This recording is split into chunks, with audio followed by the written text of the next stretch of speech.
Did you see? What did it do? Because of the weather.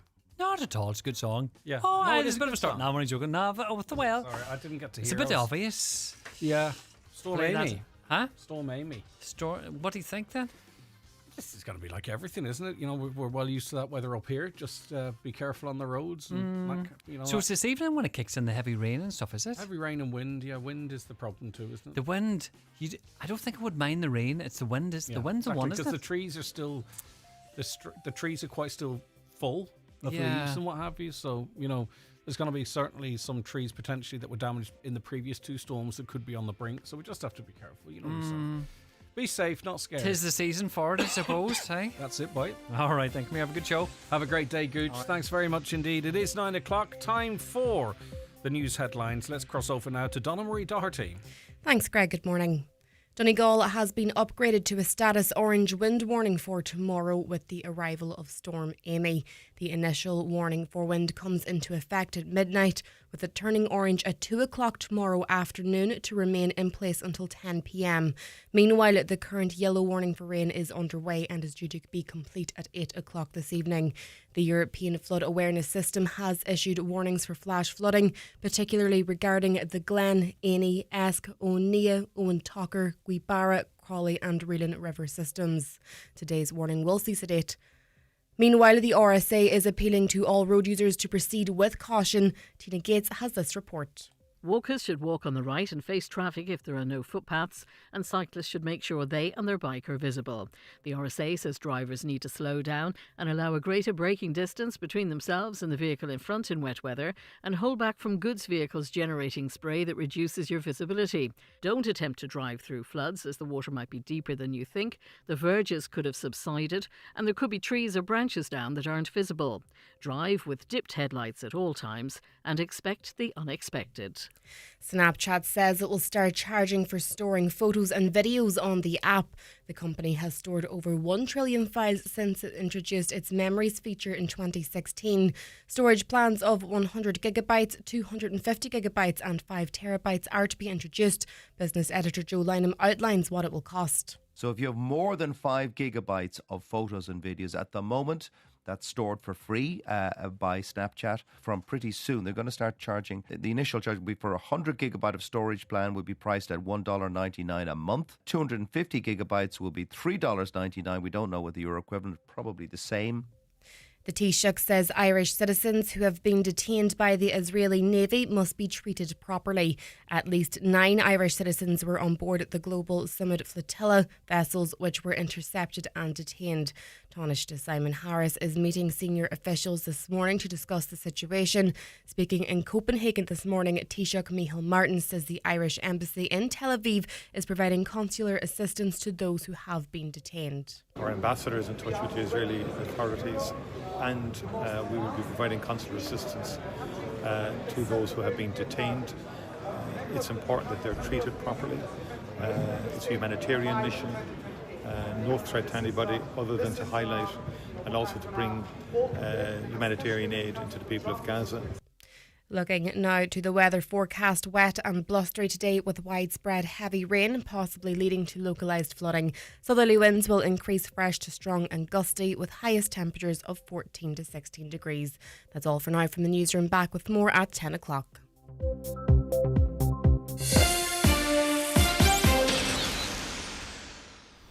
It could be getting Dad that ride-on lawnmower.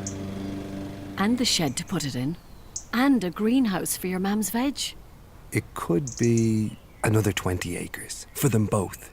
Could be massive hedges trimmed to look like them. Could be the biggest garden Mayo's ever seen. Could need a gondola to cross their lake. The National Lottery. It could be you. Play responsibly, play for fun. And now, it's time for the talk of the Northwest, the 9 to Noon Show, with Greg Hughes on Highland Radio. Hello, good morning, and you're very welcome along to the 9 till Noon Show on Thursday, the 2nd of October. It's approaching 4 minutes past 9. It's great to have you on board. We've got a cracking show lined up for you, of course, keeping you across all the big news stories of the day, locally, nationally and beyond. We'll also have some special features for you as we do every day, and your comments, and we invite them into us right now on 086 60 25,000. That's the WhatsApp and text number 086 60 25000. If you prefer to call, it's 07491 25000. And we'd like your emails too, comments at highlandradio.com. Let's look at the front of the papers out this morning. We'll start with the Tyrconnell Tribune. Ramelton, 6.8 million public realm driving business out of town. The reimagination of the public realm in Ramelton has been plunged into doubt with confirmation that much of the town's most important business interests and access roads will see traffic excluded and footfalls expected to collapse. The contract has been awarded to ACS Civils Dromore in Tyrone, and the paper's been told that they are about to move into town to begin the project. It's expected it will take 15 months to complete the reimagining works. There's been a chronic parking crisis for 50 years, and the council has never allocated one red cent to resolve the crisis. Their original proposal in 2022 totally ignored the town's urgent demand for a public car park. That remains the position.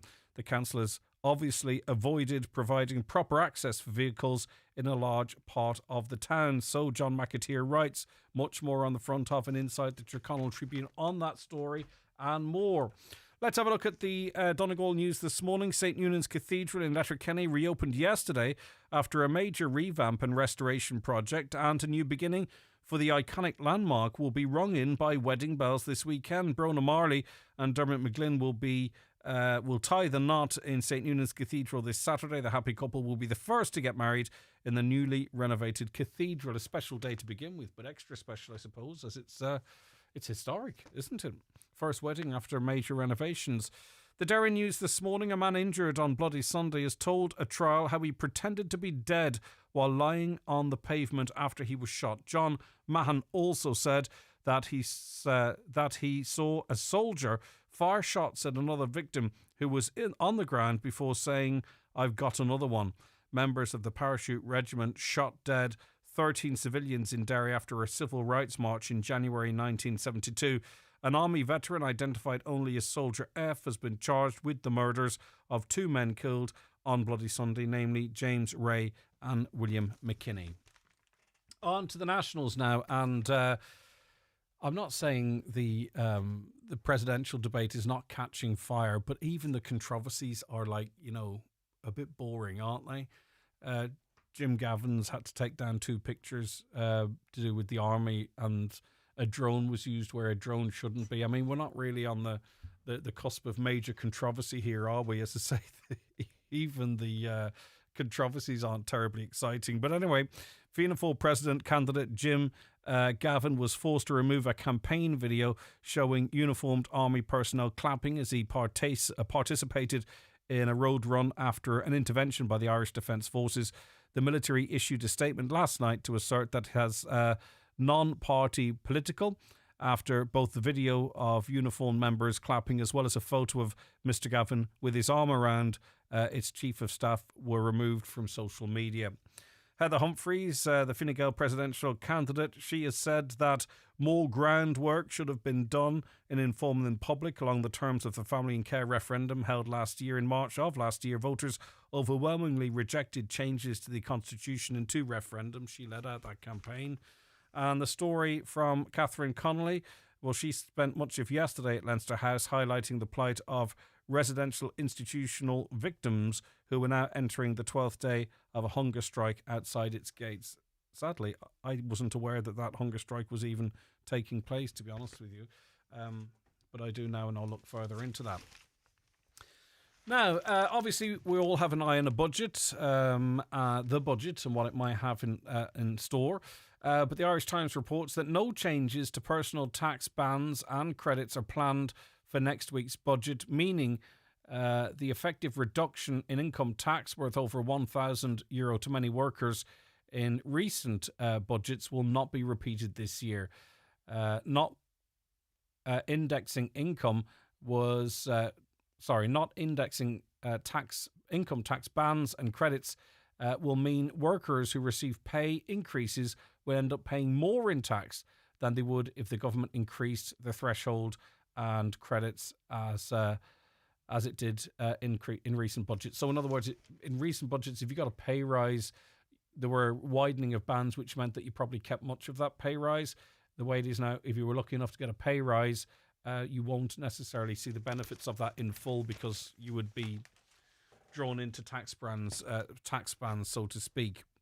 The Irish Daily Mail: a convicted transgender sex offender who walked out of jail today after serving a sentence for making threats to torture, rape and murder her mother, said he's unrepentant about the crimes. Now, this person was interviewed sitting on a footpath and said some really quite shocking things. They went on to say, "I don't regret any of my actions. I don't have any remorse." This is Barbie Kardashian after being released from Limerick prison. Asked if they were sorry about making threats against their mother, they said absolutely not. Born a male named Gabrielle Alexander Gentle, they changed their name by deed poll and has a certificate from the Department of Social Protection that recognise her as female. Kardashian has plans to undergo sex change surgery to remove male genitals and be left with female-like genitals, if you could call it that. And Barbie Kardashian, of course, was in a female prison, which was quite controversial at the time. That being said, some of the comments they made in relation to people and their safety after the fact would be really quite concerning. But Barbie is free to, such is the law in Ireland, go into women's changing rooms, women's toilets, even though, or men's toilets for that matter, even though they've seemingly yesterday made threats against certain people. But anyway, the Irish Farmers Journal: mart managers are bracing for the impact of a planned boycott of weaning sales by live exporters next week. Exporters say they are increasingly concerned about the health status of the weanlings they are purchasing and want farmers to ramp up vaccination and dosing of their animals. Roscommon-based live exporter Derek Maxwell told the Irish Farmers Journal, "We have no choice but to take this action next week." He said the risk of animal falling ill at export yards or en route to continental markets is huge for not only us, but also for our customers.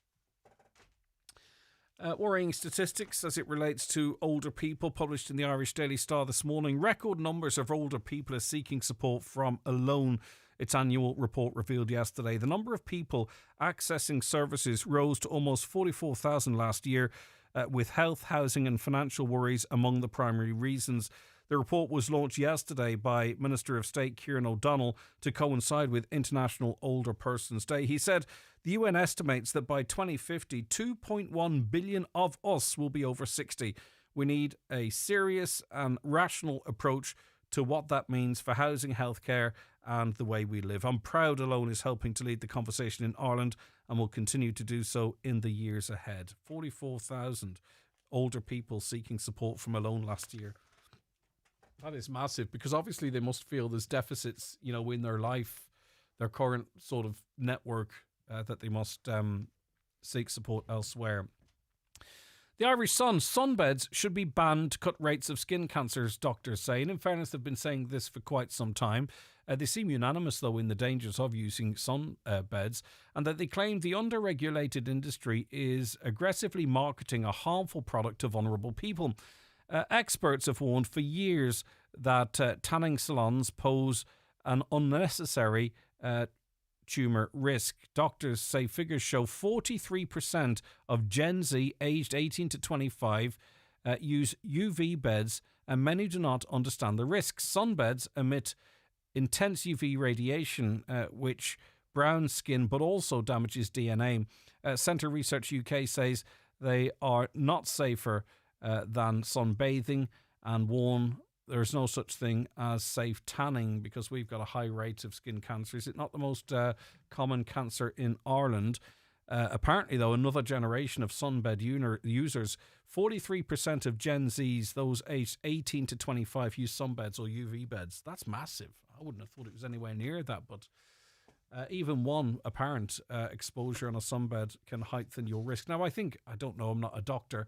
I think maybe you probably would need to be somewhat disposed to getting it in the first instance, but as I say, I'm not sure about that. And of course, as you've been hearing, wind warnings have been issued for Ireland for today and tomorrow as Storm Amy blows in.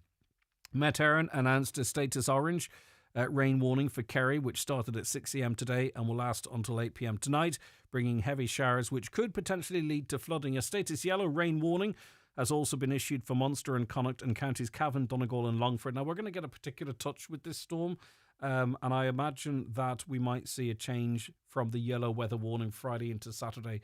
We'll keep you up to date with that, of course. And I think in this instance, obviously, sometimes if it's just a bit of rain, we go, what, yellow rain? We don't need a warning.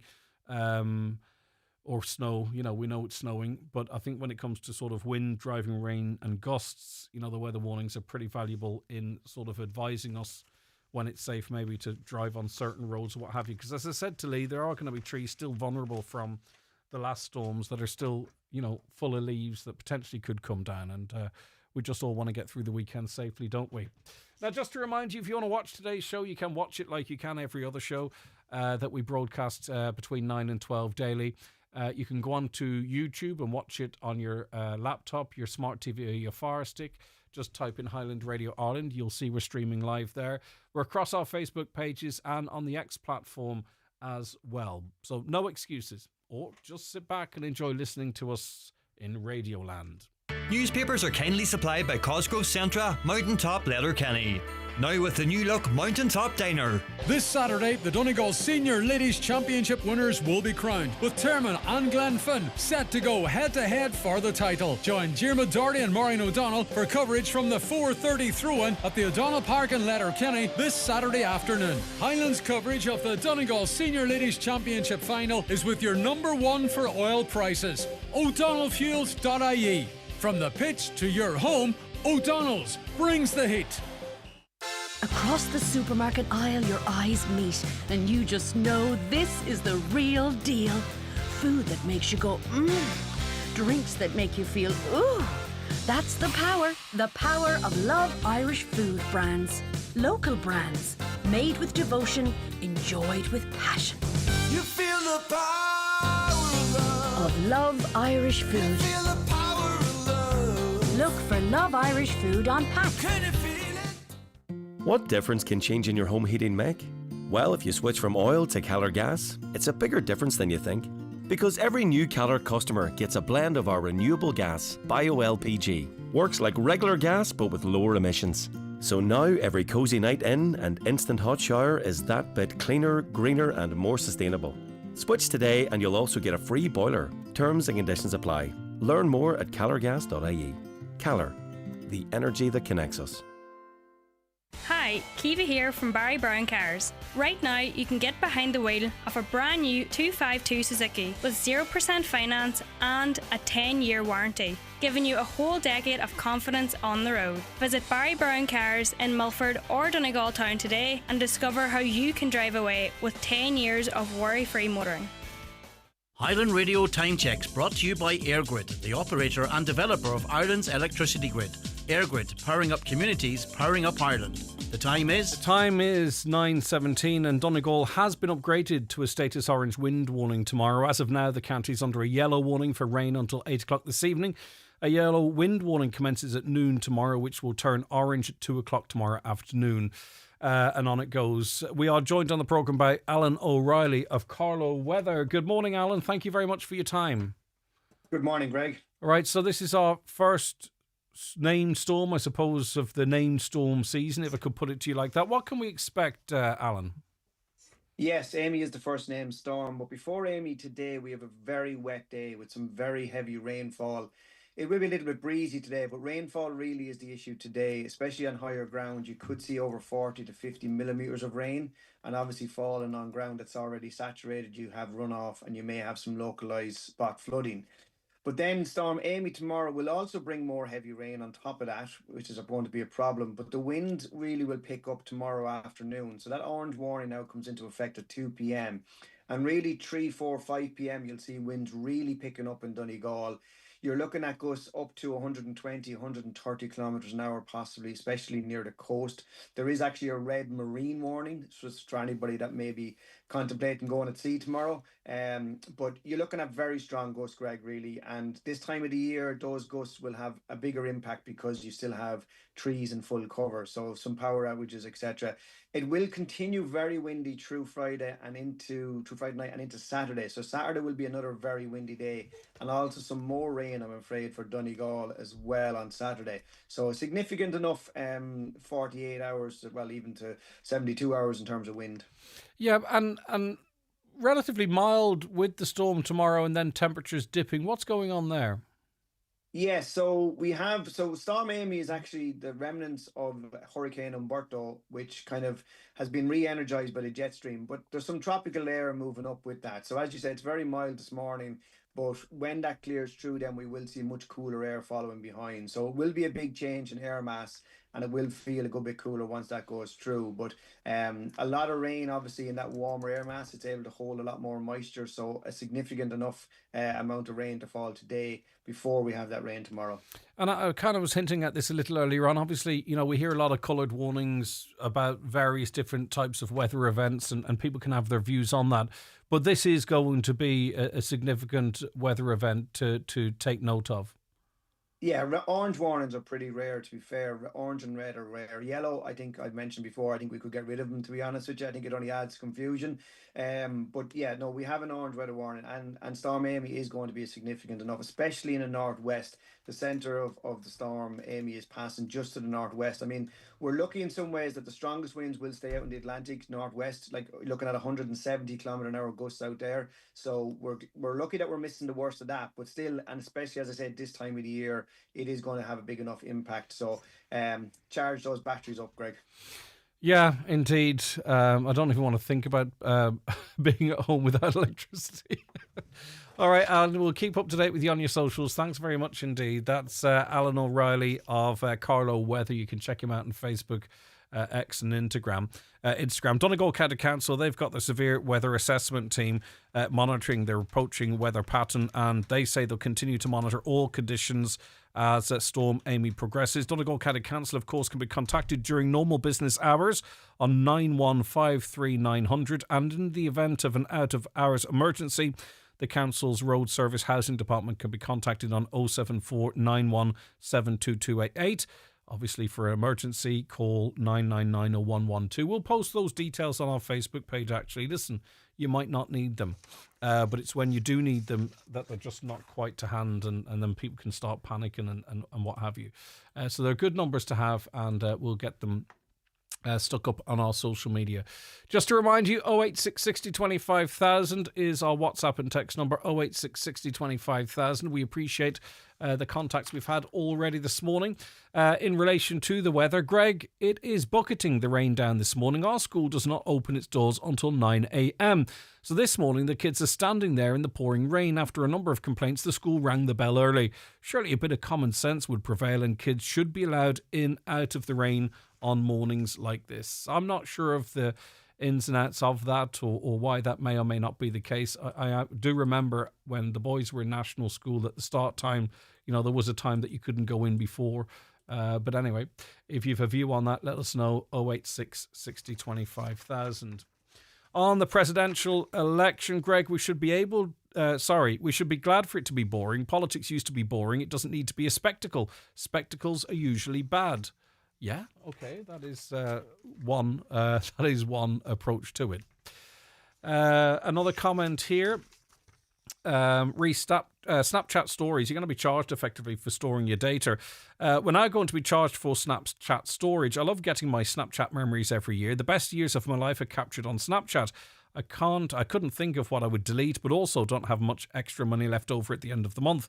Everything is becoming too commercial. Download your Snapchats and upload them to Google. You get plenty of space there, and you also get memories there as well.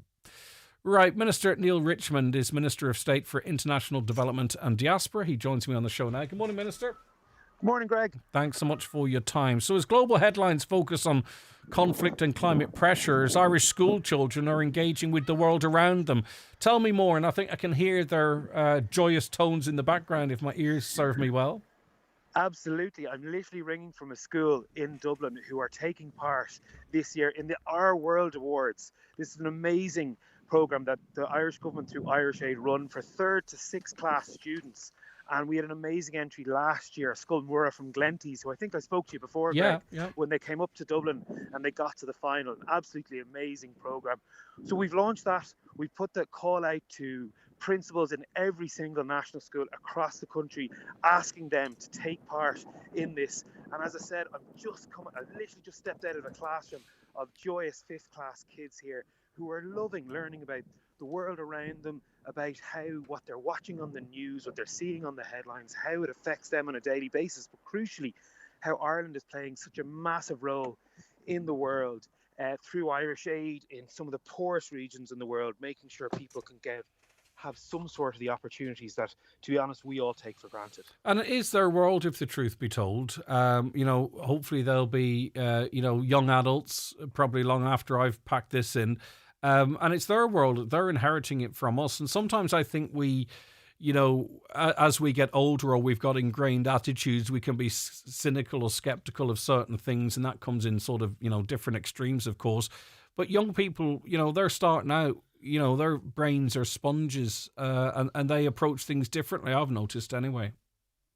Absolutely. And any of the children that I've spoken to in the last couple of weeks, as we've got this on the road, or indeed who I spoke to last year who entered, it's amazing that they don't have the inbuilt prejudices that we have. Now, I'm not talking about prejudice in the mean sense, but that level of perhaps cynicism or banked opinions. And they're so desperately keen to learn, well, what's it like for a 9-year-old in Sierra Leone? What's it like for an 11-year-old in Gaza? What's it like for an 8-year-old in Zimbabwe? All countries where the Irish government is working on their behalf with the money, the tax money that their parents and guardians and grandparents pay in to make sure that they have the opportunities. And one, I find it absolutely gives people perhaps a greater appreciation for the amazing things that we take for granted, but it also gives them the opportunity to know about, well, how can I play my part in addressing the climate emergency on a local basis? How can I work for a more just society locally? And how can we break down a lot of the prejudices in the more nasty sense of it, indeed when it comes to things like xenophobia or racism? And how do we make sense of what we're seeing on our TV screens around the world, be it from the US or Gaza or Ukraine?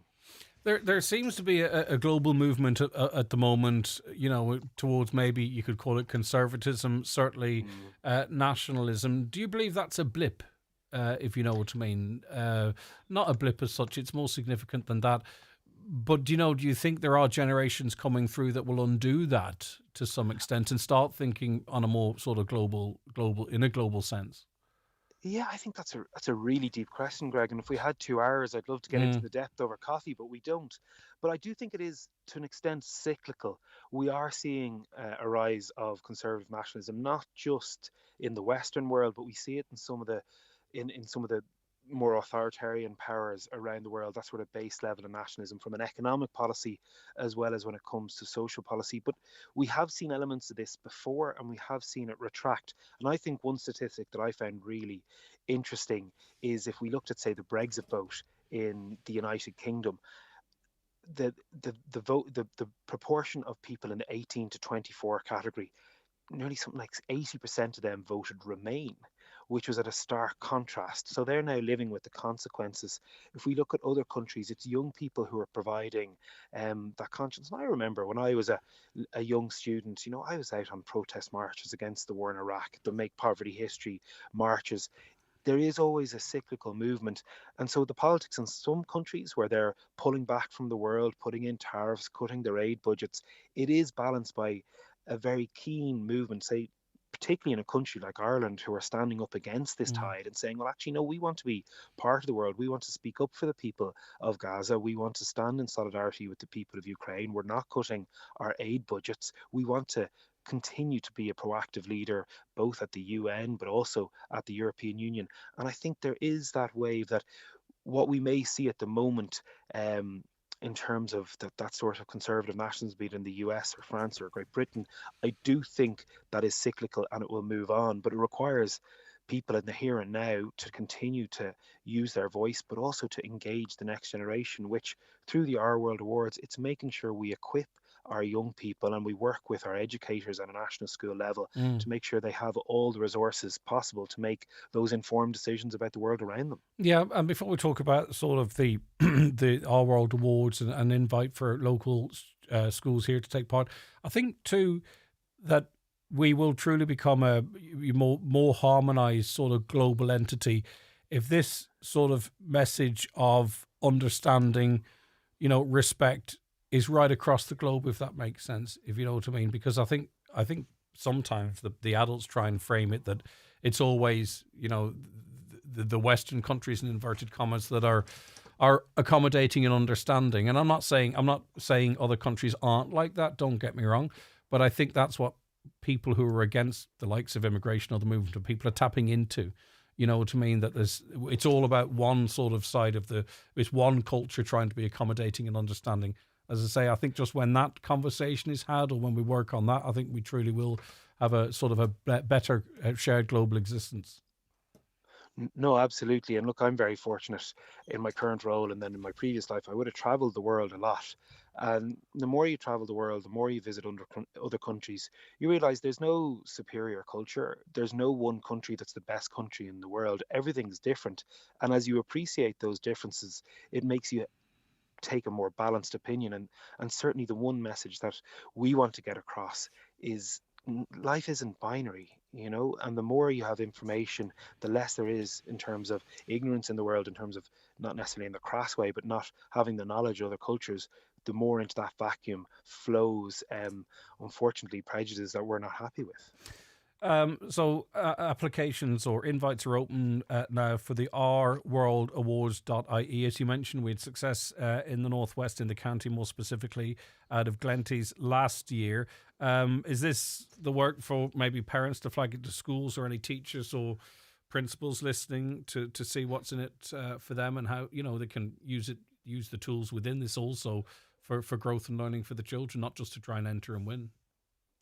Well, it's not really about the winning, to be honest. It's about the taking part. We Over like winning 500 as well. schools nationally took part last year, and we're very keen. The application would usually be from the school itself, from a specific teacher or maybe a principal to run it, not necessarily throughout 3rd to 6th class, but maybe one class from that group. But certainly, I know any of the schools that I've spoken with, the original idea maybe hasn't come from a teacher or principal, but from a parent or indeed from a school pupil who's seen some of the resources online or has heard about it in another school and said, I'd love for our school to take part in it. Now, it's completely complementary to the curriculum. It's not going to be an additional burden to teachers. And I know teachers are overstressed. I am literally married to a 3rd class teacher, so I know that very, very well. But this is something that will enhance and enrich something that the schools are already doing, but particularly schools who have a desire to learn more about the world around them. You can be extremely creative with the entries. It can be something that's perhaps in music or dance or an artistic display, but all the resources are provided. And as I said, I would have written to all national school principals in the last 10 days, asking them to consider taking part. We'd over 500 entries last year. And as I mentioned, Sculmurra in Glenties came to the final in Dublin, which will be held again next year in June. All right, thanks very much for your time. Take care of yourself. That's Minister Neil Richmond, Minister of State for International Development and Diaspora. ourworldawards.ie is the website if that's something you might be interested in. I've seen something about the Walsh sisters and I didn't know what it was, but it seems to be a TV show. A caller says, I watched the Walsh sisters on TV this week. It was awful. A bunch of girls drinking and waffling and smoking. Did anyone else watch it? If you want to educate young people on bad habits, you may let them watch this. I've never seen worse entertainment. I have no idea. But do you know, the funny thing is this is the way PR works. I kind of want to watch it now. To see what you're on about. So in a way, whilst you were disgusted in watching it, it's kind of made me want to see what it's all about. That's how it works. There's no such thing as bad publicity. Hi, Greg. When talking about the extreme depravity of the government of Israel, the words behave yourself and be sensitive are so far removed from reality, they're nearly insane. I'm not 100% sure what that's relating to, but I know it's relating to Israel, of course. Dentists, a few contacts. We get a few contacts every week with people struggling to get dental care. Greg, what's a person to do, this listener asks. I'm in pain since last week with a toothache and broken tooth. I attended the dentist yesterday, but nothing was done, only x-rays, and told to call back next week, and then have to pay, although I have a medical card. Can anyone help me, as the pain is unbearable?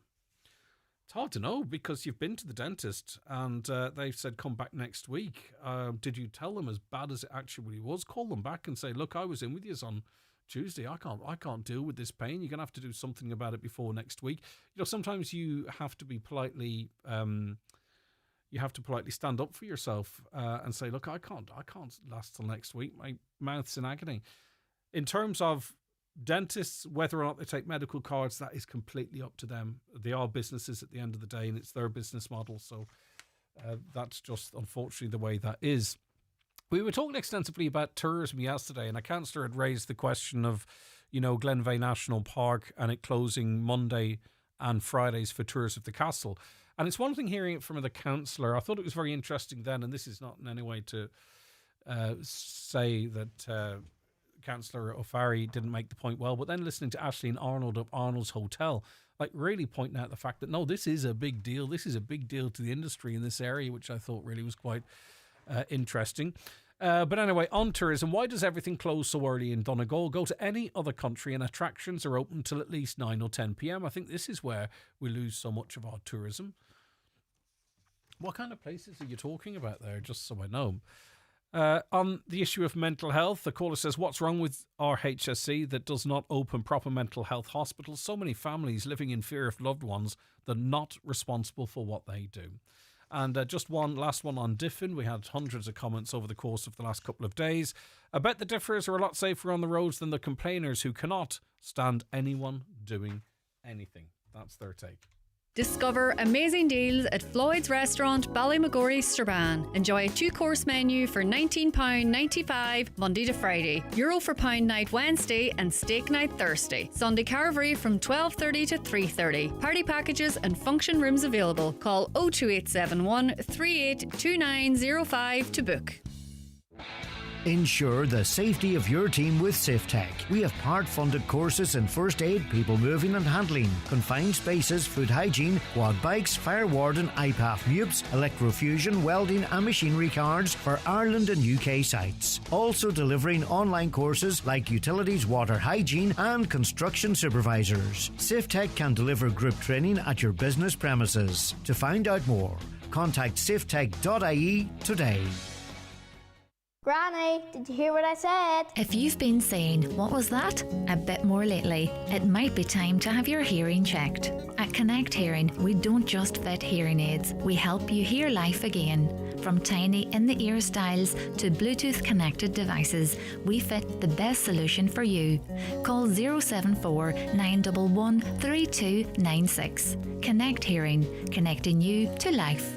To the fearless tradesmen and business owners of Donegal, we have an invite for you. On Friday, 17th of October, iMotors is hosting an unmissable event at Snugborough, Letterkenny. Enjoy a free breakfast and coffee on us, explore our full commercial vehicle lineup, and pick up your free safety pack. We'll be there from 8 a.m. to 2 p.m. Get your Friday started right with iMotors. iMotors, fearless generation. We're joined on the programme now by Councillor Micheál Colm McGillen-Asper. Good morning to you, Micheál Colm. How are you getting on? Imagine right, Mr. Greg. It's kind of a bit of a damp kind of morning here in beautiful West Donegal. I know, isn't it? Just now it's all across the region, actually. But yeah, you're going to get a bad doing with the wind over the next couple of days. Right, anyway, you've been making a request for a meeting for a very long time about... Is it about a conversation about tourism in the Gaeltacht in West Donegal generally? You frame it. What conversation do you think needs had?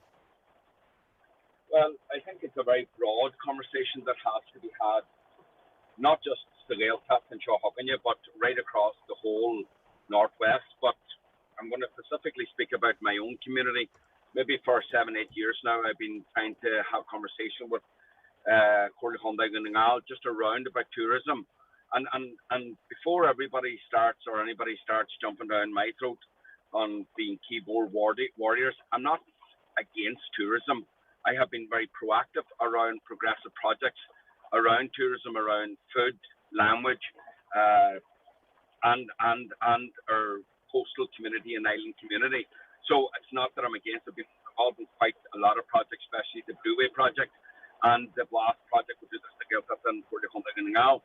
But what I'm trying to get from the council is that we sit down and seriously look at tourism in terms of how tourism will impact on a local community, and bear in mind a local community that is socially and economically deprived as it is. Because we see right across other Celtic nations, for argument, I was speaking to a very proactive community activist this morning who's very embedded in this argument or discussion, and he was telling me and informing me quite a lot around Cornwall and Rathenbach, Wales, and Alban, Scotland. And we also see in other parts of Europe, in Catalonia and the Basque Country, we've seen last summer and even during this summer over in hotspots across Europe where the local communities were very clearly voicing their frustration, their concern and their anger of over-tourism. So over-tourism, what does that mean? So for us here in West Donegal, before we come to a tipping point, and for me, I don't think we're that far away from it. Airbnb has a massive impact on our Gaeltacht community, has a massive impact definitely in terms of people who are trying to find homes. Right now, I suppose I'm working with at least 5 or 6 mothers who are homeless at the moment. One mother in particular, without identifying anybody, with a number of children, had been living in a home, renting a home for a very long time, working away, and overnight that property then has become, well, not overnight, but over the proper period of time, but had been turned into Airbnb. We see property being bought here in parts of West Donegal that is way beyond our ability to buy for ourselves because of the low wage structure that we have here and the lack of good, steady employment. So on that basis, the language also and how that impacts on us. We as a council have an authority, but not our responsibility, but not just us as a council. We as a wider community must have a discussion around tourism. So how will tourism benefit us? Before we get on to that, so, you know, a lot of people then will come back with the argument that, you know, tourism is one of the main employers in this county. That, you know, tourism coming into the county spend and a rising tide lifts all boats and all that kind of stuff. I'm not sure if the other areas you mentioned, if they've sort of got alternative, you know, employment options or what have you. Like, you know, you mentioned Cornwall or the Basque region. You could talk about Lanzarote or Albufeira. All of these places, as you've quite rightly pointed out, are trying to strike a better balance with tourism and everyday life. I just wonder, would this require, though, greater investment or encouragement of different types of business? Because whilst, you know, in terms of the big bucks, tourism really only benefits a small amount of people if you look at it right on the face of it, there are an awful lot of people that are employed and then other businesses also that you wouldn't call tourism businesses, but that benefit from tourism. Yeah, look. The sad reality of it is that tourism only benefits a very small minority of people. And I'm not taking away anything from our hotels or nothing. I would work very, very closely with our hotel community as such and the area, very closely actually. And I'm not taking away anything from that there. What I'm trying to do here is to create a broader discussion that we as a community have to have. Now, what value is tourism to us when rising tides doesn't raise all boats? Because that's the reality. It doesn't, because tourism in general employment is seasonal, it's low wage, and yes, tourism does help to put children through college for families who are struggling the way it is because of the failure of a proper economic model for us in West Donegal. Because if you look at our tourism, if you look at our industry, it's not what I think it could be. And clearly, obviously, with the latest quotas, mackerel and stuff, yet another beating from the Fianna Fáil, from the Gael government and European Union in relation to fishing. So when we focused, and this is what I see, what I see what has happened. I'm stuttering now, but what has happened since I went into the council is that there was a huge, massive focus on tourism. And there was a massive drive to get people into the West Donegal, for instance, because that's the community I represent. But the infrastructure wasn't put in place. There was no provisions put in place in terms of camping overnight. There was no provisions put in place in terms of where were people going to stay. Just in relation so people to that, to Airbnb. I know that, but in fairness, Councillor, you'd have been well aware, and this is just starting to balance it out. The council did a huge programme and incentivised people to develop holiday, camping facilities right across the county. There was a big public engagement and lots of them popped up. You don't remember that? No, what I'm shaking my head is it's very fine to have engagement with a wider community, but when you're a socially and economically poor community and you don't have the access to big money that it needs, building camping sites and the facility that is needed is not cheap. It takes colossal amount of money, and you need to have money to be able to invest in that there. And then there's very, very little people in West Donegal that has that kind of capital. So for me, it's having a discussion, and it's not a discussion that I want to see solely restricted to councillors. It has to be the broader community, all those who are heavily involved and committing quite a huge amount of their energy and time to the provision of our language, our environment, those who are very passionate, like Chin here, who are very passionate about language, but also very proactive around the housing and the lack of housing that we have. So if everybody is moving towards Airbnb, where's our children supposed to live? Where are people? I spoke to somebody this last month who's just after returned home from unfortunately many years away in a foreign country due to the economic situation that was here, and he can't, and they can't collectively dispute them, but they can't find accommodation here now. And accommodation has moved, which would have been roughly about €400 or €500. Even at that, it was expensive. But it's moved now that it's nearly half to 2/3 of your weekly income. Just in relation to that, though, and I know you're trying to keep the conversation broad, and quite rightly so. But just in relation to housing, again, and we've had this conversation before. This is private property. And it is the state and the local authority, surely, that is responsible for providing housing for people, not to interfere with people's own assets, whether they're investments, whether they're inheritance, whatever it might be. Do you get where I'm coming from? People won't be happy if we're going after Airbnbs. People own private property when it's the view that the state should be providing houses. The council should be turning council houses around quickly. Do you know what I mean? I think the council have a big part to play in this here, and the very fact that we haven't been proactive due to government policy, and that's just the reality and the facts of it, due to the government's decision on looking after the private market interest, and that was about making rich people and richer. I'm not talking about somebody who had a house maybe willed to them because of an old auntie or an old uncle that unfortunately passed away.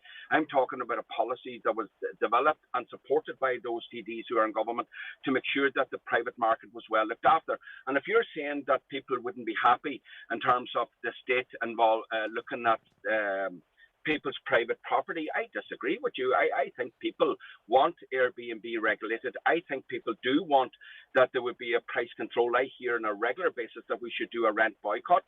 I hear on a very regular basis, what is the state doing? I can't find a home.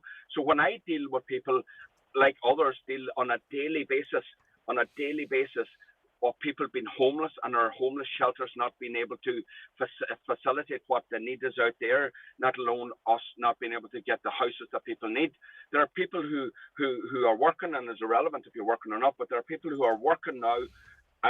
For one example, discussing with a single father yesterday who's in a shelter, unfortunately, who is many, many, many miles away from his support base and where he works and where his two children go to school, and we're forcing them to the other end of the county. So I do think that we need to look at the private market. I do think that we need to put a rent cap, and I do think we need to regulate Airbnb, because Airbnb is absolutely massively impacting our community. And what we're finding is that there's those well able to afford outside of the community who are buying up property here who's never been here, who's buying portfolios and paying a heavy cost for Well, it. the overwhelming majority of property purchased across the region last year, across the country, was by vulture funds. A workshop's been scheduled for the 11th of November at 9:30 a.m. On Cloughanlia PSC regarding the impact of tourism on housing. Is that an open public meeting? No, it's not. And no, it's not. And I've been asked this since I put it up on my Facebook. Is it an open public meeting? And again, for me, it needs to be. We need to be a part of that conversation. There are, like in our more now, Felcheren are having a public consultation. We need to have public consultations, and we need to be listening to the voices of those who are working hand in hand. And I want to state very clearly, we have staff within Corleone who realises and knows that we have to have sustainable tourism, as does others within Board Felton and those that I interact with on a regular basis. But I don't think we got to that position. And to get to that position, I think we need to listen to the likes of Chinchan, to the community groups like Corham and Fabrigador, and many, many others who are very, very proactive in the community. Those who are dealing with people who are living in poverty, those who are dealing with people who are living in homeless shelters, and those who are actually homeless. Are you considering at all hosting... And that's not happening. Are you considering then, at the very least, hosting a public meeting yourself before November 11th to invite those people in, so at least you can bring that information into this workshop? Yeah, look, I fully agree with you, and maybe maybe I'm a bit complacent, or maybe that's something that I haven't thought right through properly, because even today, as I was speaking to some people within Chinchan, I was saying, look, we need to take ownership of this. We don't need to, and we shouldn't have to wait for Corleone or state bodies. We need to organise ourselves. We need to be calling the public meetings. We need to be the ones who are leading out in this. At the end of the day, as a public representative and as civil servants within senior management of Corleone, we should be dictated to by those who were here to represent, who pays their wages, and especially for me, who votes for me every 5 years. It's far better to speak to people than about them. Excuse me? It's far better to speak to people than about them. Absolutely. It has to be from the ground up.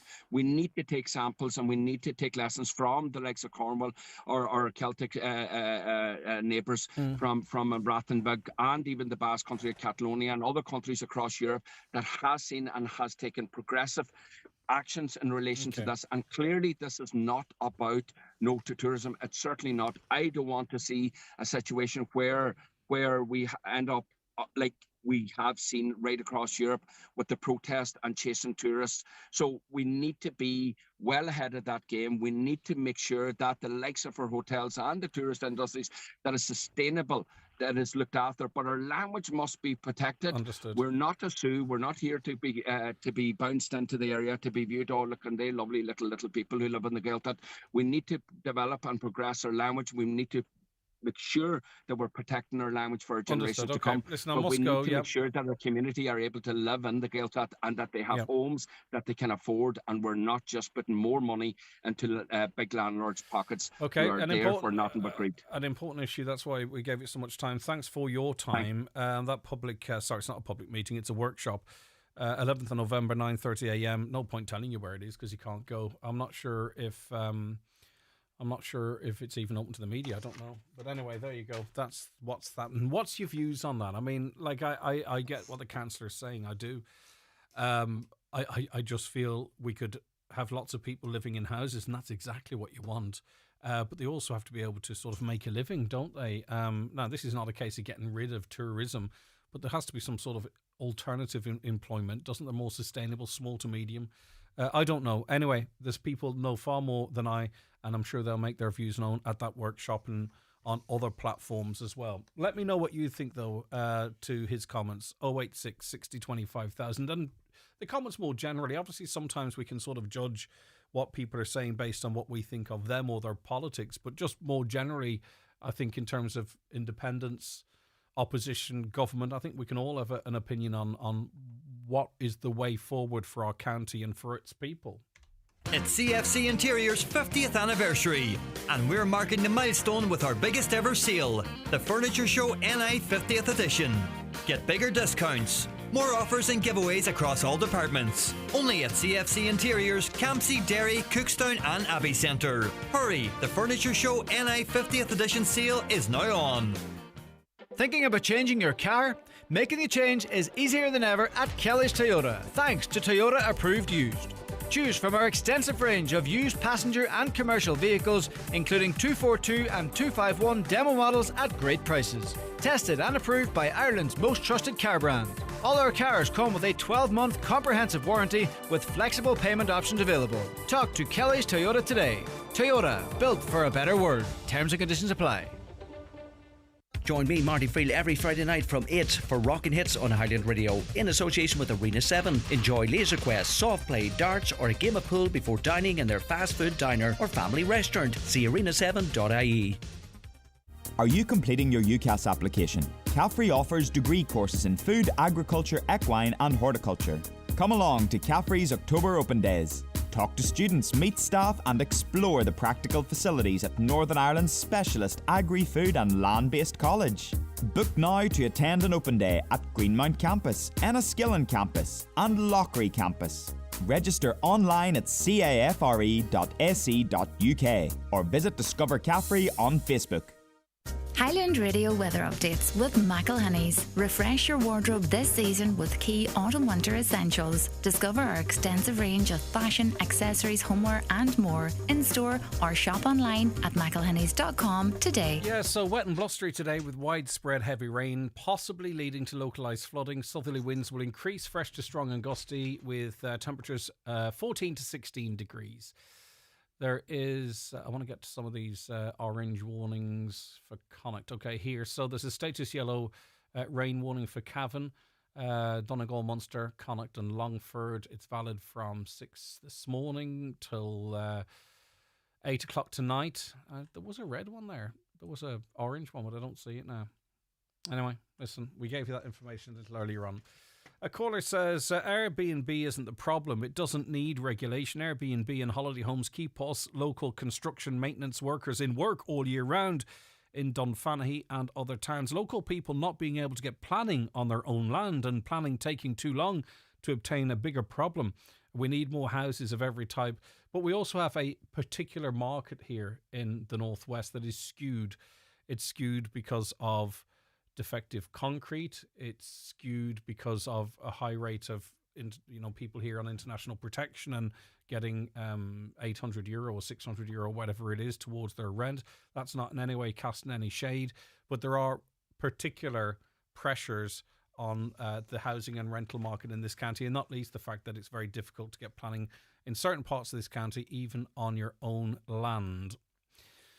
A caller says, I'm in sheltered accommodation because I can't get somewhere to rent inside a rent that I can pay. Everything's over €1,400 a month, folks. Can you believe that? It's just impossible, says a listener. Hap told me that I can't rent it because it's beyond my means, but I've no choice but to pay it and go without or continue to live in this hostel, which is frightening the life out of me and my son. I know it's a very personal matter. I'd love to have a conversation with you and just to get a better understanding. Things change and it's very difficult maybe to speak out, but things change, or the penny really drops when you get to hear of a person's real lived experience. Someone who's in a hostel with their child, they're scared, they want something more permanent, but they can't. It's too expensive. Half believe they can't afford it. That's a real person's experience, and I would love to, if they wanted to, give them a platform to get their story out there to better create awareness of the reality. A caller says, there are, on my last count, 80 houses belonging to the council sitting empty. Why are these houses not sold off to someone on the housing list and allow a family to get a mortgage on them and fix them up as a forever home for them? I think the council don't want to get rid of any of their assets, but there are other ways they could be brought into use, but thanks for that. Another caller says, the housing crisis is not the responsibility of private homeowners. The big vulture funds will fritter away their tax issues, while the wee person who rents out their house in summer to tourists will be penalised. You can't force people to rent year round. And of course now with the new laws that are coming into effect, if you do rent out your property, isn't it effectively for 6 years, unless obviously you need to sell it, move a family member in, or your tenants are disruptive, but it's like 6 years. That's going to put a lot of people, or is putting a lot of people off the sort of private rental market as well as everything else. Right, very interested in your views on all of that. We're going to take a break now for the news and obituary notices, and we'll be back thereafter.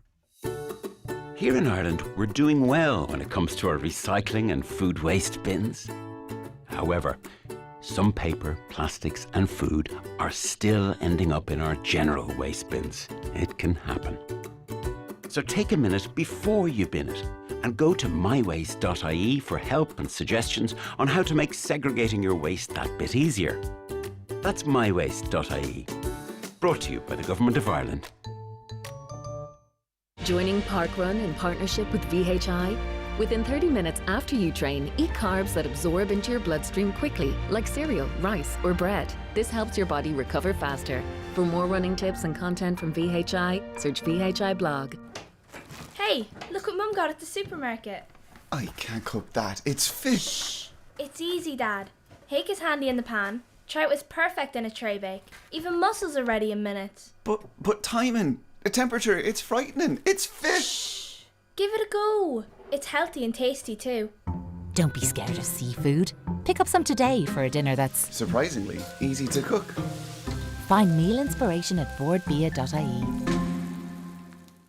Thinking of changing your floors? Why not see what Florid Letterkenny has to offer? Florid have a large selection of solid, semi-solid and laminate click vinyl wood flooring together with a fantastic choice of parquet, herringbone flooring, all at incredible value. Don't delay. Call Florid today on 087 161 7008.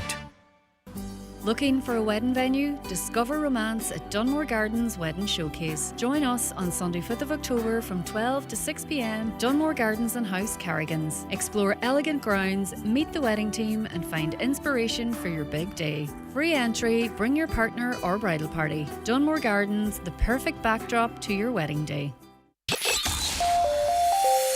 Live, on air, online and on the Highland Radio app. This is Highland Radio News. Good morning, it's 10 o'clock. Donald Kavanagh at the news desk. Storm Amy is underway. Donegal's been upgraded to a status orange wind warning for tomorrow. As of now, the county is under a yellow warning for rain until 8 o'clock this evening. A yellow wind warning commences at 12 noon tomorrow. It'll turn orange at 2 tomorrow afternoon. The orange warning will return to yellow status at 10 p.m, remaining in place until 12 noon on Saturday.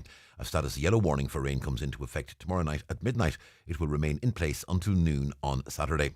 Alan O'Reilly of Carlow Weather has been looking at what's to come. So that orange warning now comes into effect at 2 p.m. And really 3, 4, 5 p.m. you'll see winds really picking up in Donegal. You're looking at gusts up to 120, 130 kilometres an hour possibly, especially near the coast. There is actually a red marine warning for anybody that may be contemplating going at sea tomorrow. But you're looking at very strong gusts, Greg, really. And this time of the year, those gusts will have a bigger impact because you still have trees in full cover. So some power outages, etc. Around 70,000 children missed crucial child development checks over the past 5 years. 4,876 of those were in the CH01 area encompassing Donegal, Sligo, Leitrim, Cavan and Monaghan. The area has a 74% check rate. That's the second highest in the state. The assessment checks that a child is growing properly and reaching crucial milestones. Mother Shuni Khali, located in one of the worst affected areas, was told her 1-year-old daughter wouldn't be getting the check because of staffing issues. Like, you're at your mommy and baby groups and everything like that. I was doing all of that. I've just gone back to work, so I was doing all of that, and you might get a few tips at that, or like your own mom, but that's it kind of really. So you just don't know what to be looking out for, and it's not fair for my daughter or for any other child in Dublin Midwest that they're not getting the same check-ins as other children across the country.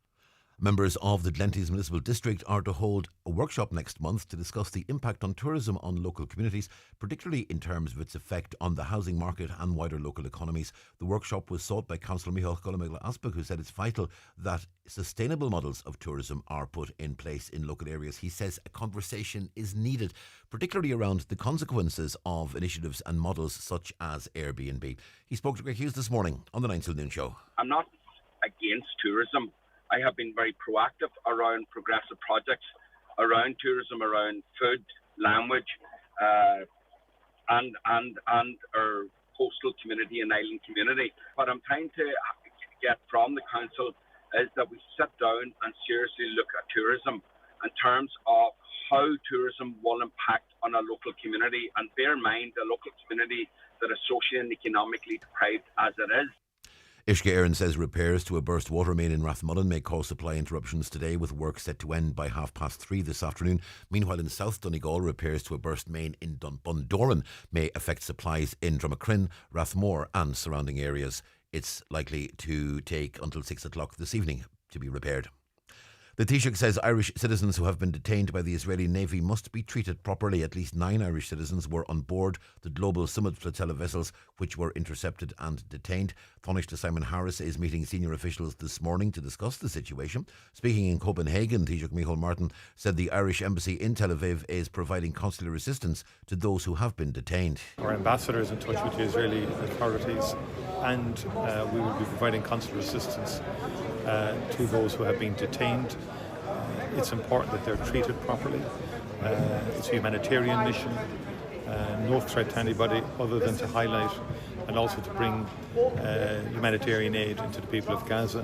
Snapchat says it'll start charging for storing photos and videos on the app. The company has stored over 1 trillion files since it introduced its memories feature in 2016. Storage plans of 100 gigabytes, 250 gigabytes and 5 terabytes are to be introduced. Business editor Joe Lynham has been looking at the potential costs. So if you have more than 5 gigabytes of photos and videos at the moment, that's stored for free by Snapchat. From pretty soon, they're going to start charging. The initial charge will be for a 100 gigabyte of storage plan will be priced at $1.99 a month. 250 gigabytes will be $3.99. We don't know what the euro equivalent, probably the same. Weather forecast: wet and blustery today. Widespread heavy rain, possibly leading to some localised flooding. Southerly winds increasing, fresh to strong and gusty. Top temperatures 14 to 16 degrees Celsius. Any lingering rain will clear eastwards before early tonight. Long clear spells developing tonight, some passing heavy showers as well. Lowest overnight temperatures 9 to 12. Fresh and gusty southwest winds moderating overnight but beginning to strengthen toward morning again. Don't forget Storm Amy will affect the whole country tomorrow. Very windy or stormy with heavy rain quickly extending from the southwest. Strong to gale force and gusty south to southwest winds tomorrow, reaching storm force for coastal areas. They'll gradually veer southwest. Severe and potentially damaging gusts will occur widely under an orange warning. The rain later clearing to showers, mainly affecting Atlantic counties. The top temperatures tomorrow again 16 to 18 degrees Celsius. That's Highland Radio News, back with headlines at 11. Check all today's news on highlandradio.com. But for now, from the news team, good morning. The obituary notices this Thursday morning, October 2nd. The death has taken place of Paddy McCrossan at Millbrae, Carndonagh. Paddy's remains will be reposing at his home today from 5 o'clock. Funeral from there on Saturday at 20 to 11, going to the Church of the Sacred Heart, Carndonagh for 11 a.m. Requiem Mass, followed by burial in the adjoining cemetery. Requiem Mass can be viewed live on the parish webcam. Family time please from 10 p.m. to 10 a.m. Family flowers only please. Donations in lieu if desired to the Donegal Hospice, care of any family member or Blaine McCarran Kelly's funeral directors. The death has taken place in Wexford of Bernard Brian Devlin. Brian's remains will repose at his family home, Boharna, Clonmany, today from midday. Funeral leaving from there on Saturday morning at 10:30, going to St Mary's Church, Clonmany for Requiem Mass at 11 o'clock, with burial afterwards in the new cemetery.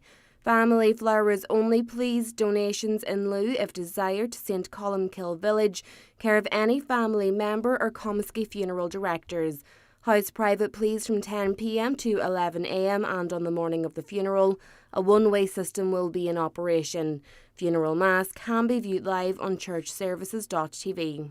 The death has taken place of Kathleen Doherty, née Byrne, 15 Derryveigh Avenue, Letterkenny. Kathleen's remains will repose at her residence today from 12 noon until after the rosary at 9 o'clock. Funeral from there tomorrow morning at 10:30, going to St Eunan's Cathedral, Letterkenny for 11 a.m. Requiem Mass, which can be viewed on churchservices.tv.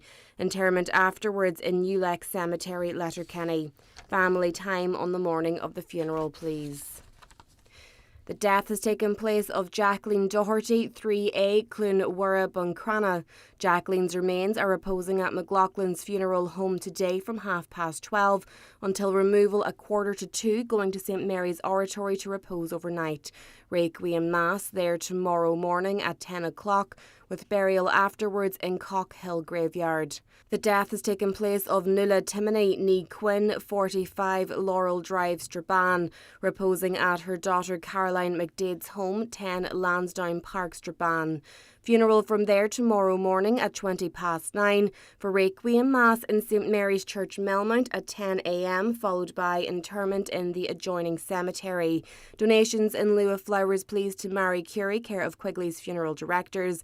Family time please from 10 p.m. tonight and before the funeral tomorrow.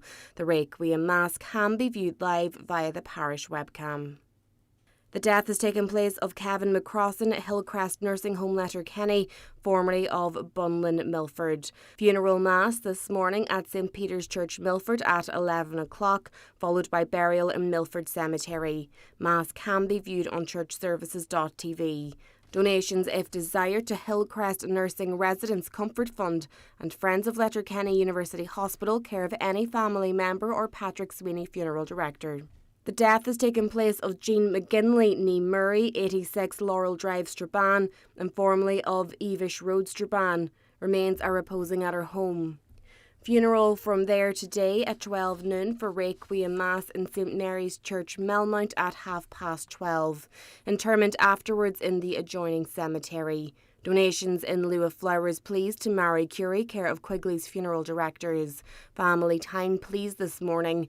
Requiem Mass can be viewed live via the parish webcam. For family information and more details regarding wakes and funerals, please go to highlandradio.com.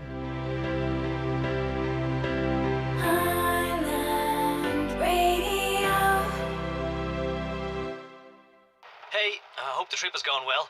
Just a quick one. Does your mum have a spare key for our place? I locked myself out. Again. So if she doesn't have a key, we're down the cost of a locksmith. Or I could just live in the shed till you're back on Sunday. Real life. Written by you, underwritten by Allianz. Feel secure with up to 4 emergency home assistance callouts each year and get 10% off new home insurance policies at allianz.ie. Allianz plc is regulated by the Central Bank of Ireland. Standard acceptance criteria, policy conditions and minimum premiums apply. Welcome back to the 9 till noon show. Good morning if you just tuned in.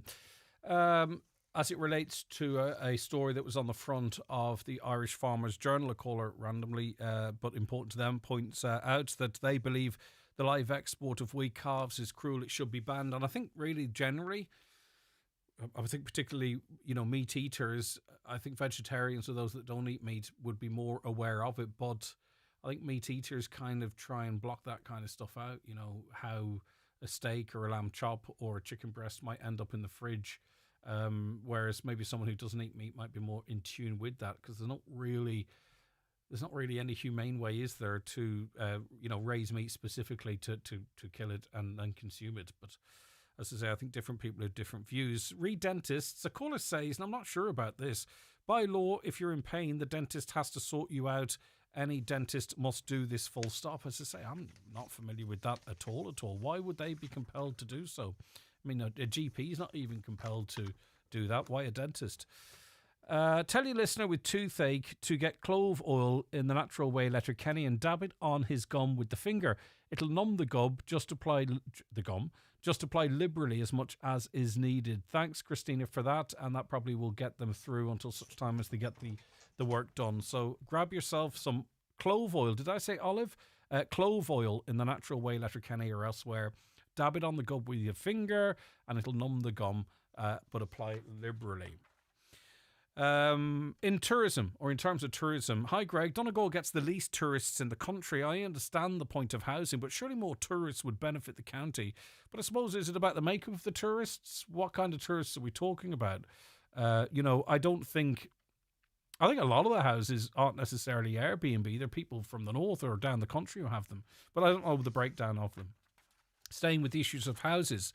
If people can't get homes because all the houses are Airbnb, then Airbnb needs regulated, even if it hits your paycheck. People in this county are desperately struggling. 60% of my wages go to rent because the market is so skewed due to the lack of availability. And that's because all the availability is in Airbnb. 20 houses to rent in all of Donegal on daft.ie. Over 1,000 up on Airbnb, it is a joke. That's badly skewed, isn't it? So 1,000 short term lets. Now, I wonder some of those might be little cabins and stuff, right? But even if it were half that, 28 houses to rent in the county, 1,000 available for Airbnb, and I wonder if some of them are probably delisted for the winter. Staying on that topic, actually moving on to water. Good morning. I'm wondering if you could find out when our water will be restored. We were told on Tuesday night that it would be restored on Wednesday morning at 8 o'clock. Then we were told it would be 8:15 last night. And now this morning, we still have none. Apparently, there's no outage in our area, that it was restored last night. Thanks. Now, you're going to have to tell me where you are, because I don't know where you're talking of. We do have 3 or 4 outages, it seems, daily. So let me know. We'll try and find out more for you. In terms of the presidential campaign, so only a week into the race for the big house in Phoenix Park, and already cute Hughesism has raised its ugly head, with Fianna Fáil's candidate Jim Gavin flouting the airspace regulation and unsanctioned promo videos claiming support from his pals in the Defence Forces. Like I've always said, the Irish get the leaders they deserve. Feckless. Now, I understand your take, but this is just oversight stuff, I think. And if this is the worst of the controversies, I think the candidates will be all right. You know, flying a drone in a space where it's not supposed to be flown, if you saw the drone footage, it's barely even a slap on the wrist. And I think it was ignorance that the army, personally, some members of it backed Gavin, or he used the videos to his advantage, and then the army had to come in and say, no, we're above politics, you can't do that. Again, is that the level of controversy we're dealing with? We also had a comment about schools not letting kids in early, especially on very wet mornings. The excuse for schools... I can't speak today. There's a few reasons for that. But anyway, the excuse for schools not opening is that children aren't officially insured until 9:20. This is what I suspected. They go on to say that if the children are not insured before 9:20, how can children be allowed into the school? How are children made to stand outside for long periods of time? It's even worse when there's bad weather. The weather is supposed to be worse tomorrow. If the children aren't let in, I will march the children in myself. There's a mum or dad not standing for it anymore. They've had enough. And just a request as we try and get to them around about this time. Please play a request for Paddy and Petra, who got married yesterday in Donegal Town. Wishing you all the best from your mother. And best wishes from all the Glasgow gang. And they've put a couple of requests in there. We don't play music, but we can pass them on to later presenters. The words are the musical notes to their ears, I am sure. Rightio, good luck if you're playing Radio Bingo today and supporting Vision Ireland. These are potentially the winning numbers. It's time for Vision Ireland Bingo on Highland Radio. It's Thursday, October 2nd, Jackpot Day. Playing for the jackpot prize of €10,000 on the pink sheet. Reference number is S19. It's week 40. The jackpot number is 75. This number can come out in any position from the next 10 numbers drawn. Today's numbers are 19, 87, 9, 6, 29, 47, 33, 48, 3 and 56. Phone your claim to 9104833 before midnight tonight, leaving your name, contact number and the name of the shop where you purchased your book, and we'll call you back the next working day. Get all your Vision Ireland Bingo information at highlandradio.com. When the time comes, the last thing you want is for your family to worry about funeral costs. That's why On Post Insurance offers funeral insurance for those aged 50 to 75. A simple way to help ease the burden for the people you care about most. Take a moment today to plan ahead. Call 0818 22 22 22 or visit onpostinsurance.ie. Acceptance criteria, terms and conditions apply. One Direct Ireland Limited, trading as On Post Insurance, is regulated by the Central Bank of Ireland. One Direct Ireland Limited is a wholly owned subsidiary of On Post. Funeral insurance is underwritten and provided by New Ireland Assurance Company plc. On Post Insurance is a tied agent of New Ireland Assurance Company plc for life assurance business. You know the forecast will say dry, and it'll lash. You know the Lewis will be late. Again. You know that first coffee in the morning? Magic. And now with Energy, you'll know what your bill's going to be before it lands. Our app gives you monthly predictions, daily updates, and shows you where you can save. That's being one step ahead. With Energy, you just know. ROI only. 18 plus. T's and C's apply. See unoenergy.ie. Energy. Who's watching your home while you're asleep, at work, or on holiday? With the Sheridan Security Alarm System, you can be assured of round-the-clock monitoring. Our central monitoring station is on duty 24 hours a day, 365 days a year, monitoring homes and businesses in the northwest for intruder, fire, panic, and medical signals, giving you the peace of mind you deserve. Sheridan Security Systems, Bonagee, Letterkenny, protecting what you value most. Call us for a free quotation on 9126. 6025. The Bank of Ireland in Letterkenny currently has a vacancy for a welcome advisor. Successful applicants will have the opportunity to work closely with personal and business customers and build a career with the bank. Submit your CV to Yvonne Bowl in Bank of Ireland Letterkenny or email yvonne.bowl@boi.com. You're very welcome back to the 9 till noon show, and I'm joined in the studio today by Dr. Marie Hainsworth, CEO of Donegal Domestic Violence Services. Thanks so much, Marie, for joining us. Thank you, Greg. Thanks. Always lovely to see you. And Jessica Gallagher, Director of the For Empowerment Programme. Hi, Jessica. Hello, Greg. Great to have you in. I don't think you've been in with us before. I have not. Okay, it's great to have you with us. Now, Donegal Domestic Violence Services were recently honoured at the Global Good Awards with a Bronze Award for the newest programme, For Empowerment. Do you want to sort of outline the history of the programme, Marie? Yeah, well, this is, as you know, we're a domestic violence service, and we've always worked with clients along the lines of providing accommodation and providing outreach. But over the last number of years, we've looked a little bit more at many of our more complex client needs, and we've looked at maybe different types of supports that we need. And one of the things we recognised was that really what people want is a sense of connection and community. Like if we were going to move people on out of an abusive relationship, they need to have a support network that's not going to be tying them back into that relationship. And this is becoming a bit of a hurdle for a lot of our clients.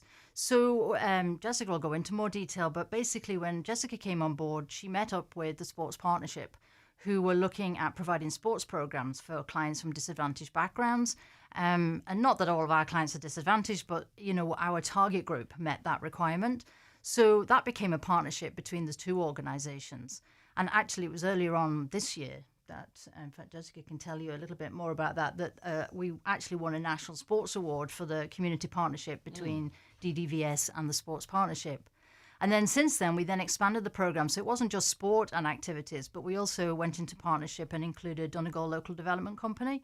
So they had a bit more of a focus. A lot of this funding is European funding. So it has a criteria of leading off into employment, social development, sustainability within the community.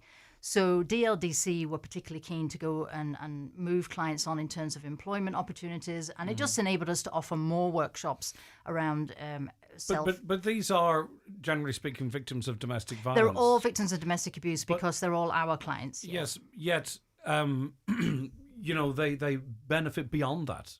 In other words, if there are other gaps, say, in education or, generally speaking, on getting into employment, whilst, of course, you're supporting them with domestic violence, this is broader support, isn't it? Well, at some level, except domestic violence is probably broader than people imagine. But domestic violence it's not just physical violence. It's also financial abuse. It's also, and often the way that the abuse works in a relationship is that the person will be stopped from enhancing their own education. They'll be stopped going to college. They won't be given any access to funding in their own right. They won't be able to manage. So a lot of the skills around managing your own life, a lot of things that we take for granted every day, being able to go out, have a cup of coffee with your friends and all of that, that hasn't been allowed to happen. So no support networks have been built up. No friendship confidence has groups. Been broken down. Yeah, and when people leave an abusive relationship, they actually feel very much that they can't survive on their own. And that's one of the factors that kind of drives people back into abusive relationships. And in a way, that's a continuance of the abuse even when you've left the space. So even though you've physically left the relationship, you're still being controlled by the abuser, and especially if children were involved, because you've still got to have ongoing contact at some level. So what we were finding was clients were not able to really leave the relationship completely. they needed some additional supports. And that's where this program kind of came in. And that's where Jessica Gallagher came in. And Jessica, I presume elements of this are employed in this space or other support spaces as well. But how this is put together and employed it's groundbreaking. It is trailblazing to some extent. It is. We are trying to create a new model of working with people who have experienced trauma. So we are engaging them in all different aspects of their own community so that they have the confidence to get back out there and engage. They're learning how to parent their children again. They're learning to create those bonds. And they're really just putting themselves out there in a safe space. And then we give them the steps and the tools to continue engaging in those things and use that momentum. And how many people have you been able to work with so far? Is this because it's so multidisciplinary that it's a small number of people, or can it be broadened out for larger numbers? So we started off the program about a year and a half ago, and we started with 8 participants, and currently we are at 80 plus. Wow. Okay. Plus, I would say about 50 plus children. So we are broadening it as we speak. I think it can also be applied to other demographics, so that's something else that we're looking at. We have a high number of addictions and mental health in addition to the domestic violence. So we're looking at kind of all those comorbid diagnoses and things like that. We also have a high number of adults and children with autism and additional needs. Mm-hmm. So we're looking at the impacts of trauma on those additional needs and those behavioural concerns and things like that as well. How have you seen the people you've worked with progress? Because just to talk of some of the offering, the physical activity, social connection, confidence workshops, capacity building, CV workshops, helping people get indoor secondary education, continuing their education, job placements, all really, really brilliant life tools, right? So, of the 80, I mean, some are through it, some aren't, right? What are you witnessing in terms of the changes it's making to the people you're working with? I think the biggest impact is on their own confidence. Everybody they are accessing different parts of the community and different things that they want. So we've had, I would say maybe 20% have gone on for continuing education. We've had SNA completion courses. We've had people get their nail tech certification, makeup courses, all types of different things. And it's really client led. So whatever the clients are saying that they want to get involved with, that's what we are looking to kind of facilitate. So if somebody says to me they really, really want to try, taking a TEFL course, I help them connect with that through the DLDC. If somebody wants to try equine therapy, myself and the sports partnership, we put that together and we make that happen. So all of the offerings and all of the things that we're doing are all designed by the client as well. So it's really empowering them to use their voices and to get back out there and feel heard for the first time in a long time. You've met with an awful lot of people and this costs money, right? Is there long-term funding in place? This is not pilot project, or what's the situation in terms of its funding going forward? What do you, Marie? I don't want to be negative or anything, but it sounds great. Is this something that's going to be in place for the foreseeable future? Well, we're hoping so, because one of the steps is that we've got a number of different supports, in terms of different agencies. So we are getting European funding at the moment and linking in. The next step, I think, is, because DLDC are quite supportive of social enterprises, is to set this up as its own social enterprise project, which would be one source of revenue. And then the other sort then is that as its own independent entity, it can then access support in its own right. This is one of the reasons we kind of put the project forward to be nominated, because what we are trying to do is raise awareness of it to maybe attract sponsorship or maybe attract companies that might be, because it is an ideal. I mean, we have also been shortlisted for the Irish Sponsorship Awards, but we're not actually sponsored by anybody externally. It was for the partnership model. But I presume people are taking note of this and could see that this working in people coming from different backgrounds or from different problems. You talked about co-problems, right? But I mean, at this point, domestic violence has to be a factor, right? Could it be broadened out more generally? Because some of the stuff that you're doing could be really valuable to lots of different people. Well, the main issues that we're working with, as well as domestic violence, are mental health and addiction. And in terms of, you were talking about the impact, the feedback we've had around the impact it's had on people's mental health, even from preventing suicides. We've had a number of clients who have said quite openly they would not be here if it was not for this program. So I think when you've got impact like that, a lot of agencies are standing up and looking at it and saying, yeah, actually this framework, this way of working is something that could be applied to addiction clients, to homeless clients, to mental health clients. It is that kind of all-encompassing putting together a support network piece that is probably missing from a lot of the other projects. Yeah. And it's that interagency piece. That's what all the agencies are saying. They still stay in their lane and do their own bit, but what we've done is try to bring the lanes closer together so there's no gaps now between. Jessica, the idea that, people come out of this program in such a better position that, that they have confidence that maybe even they couldn't be exploited again into the future or whatever it might be. I know every case is different, but it sounds fantastic that people are coming out so well equipped to, with more confidence and in themselves and seeing opportunities and going for them. Yeah, so like 20% really... continuing in education. I mean, that's massive. I think it is anyway. Mm-hmm. I don't know what you might have set as a key performance indicator, but 20% is brilliant. Because other people progress in different ways as well, not just education. Exactly. The impact across their mental health and well-being in general is just, it's massive. 100% of our clients are reporting an increase in positive supports, an increase in their social network, just their general well-being. They're feeling able to do things. They're feeling able to engage with their addictions counselor or mental health counselor when before they would just isolate and not actually engage with these additional supports. Even just not feeling isolated. Mm-hmm. You could have felt like that for 20 years. Mm-hmm. To all of a sudden there's people that care. And trying to help you progress in life.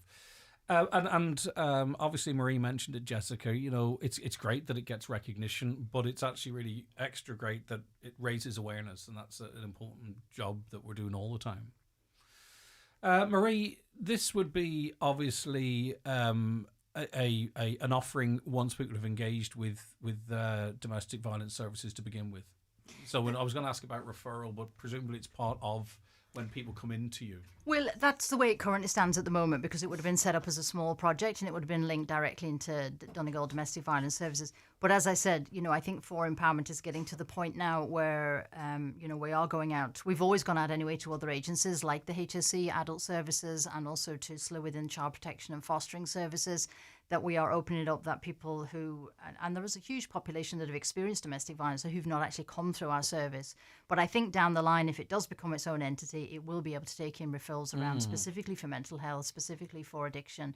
And we are working closer and closer now with the Northwest Regional Drugs Task Force. So there's a lot of overlap now. Not overlap, but joined up thinking and collaborative work. It's not siloed. Everyone's working together. Yeah. I didn't sort of ask specifically about the impact on children and what you've seen there, because, often, children are there and, they're sponges and God knows what they've witnessed or how they've been treated or what have you. I mean, I don't know if it's you or Maria or Jessica. Like, what are you seeing with the kids, Jessica, coming through? I know it's focused on mom or the guardian, but there are co-classes as well and stuff. There are. So we've actually just started working on our children's program. So we're doing a lot of social emotional learning with them.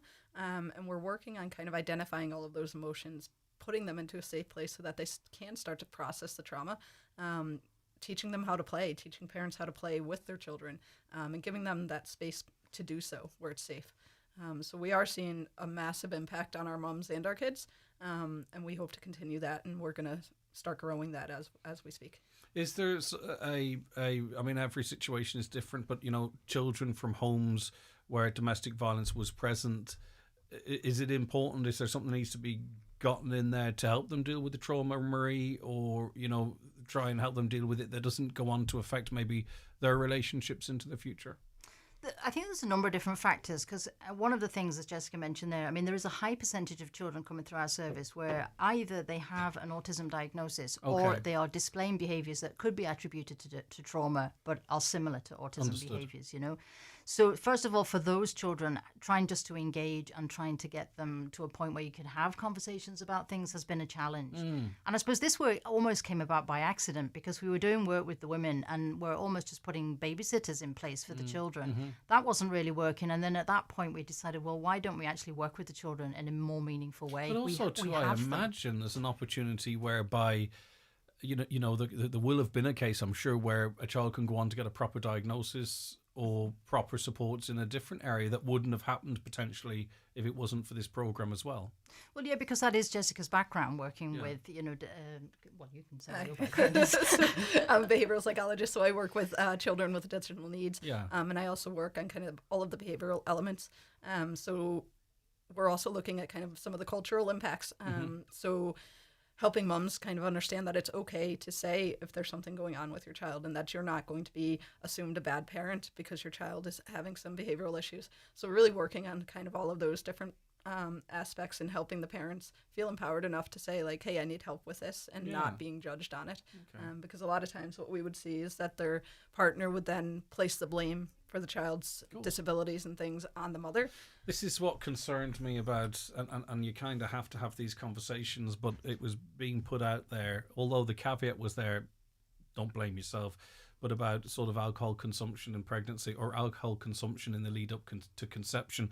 And I said it at that time in the interview, there's a house somewhere where someone's going to get blamed for that. You know, now I understand we have to have that conversation as well, but there's just someone going to latch onto that and use that as another, you know, thing to abuse someone over. Yeah, and we have that as well. You've got new cultures coming in where maybe autism diagnoses aren't as prevalent, you know, so it's a new thing. And, you know, yes, the blame comes straight back. You're responsible for this. It's because you left me. That's why this child is now not speaking or is not. And yes, there is an element of trauma there, but it's supporting parents to realise there's a journey beyond this. You know, the option is not just going back and everything will be fine. There are other options, and we can support and, you know, link you in with other parents who are experiencing the same thing.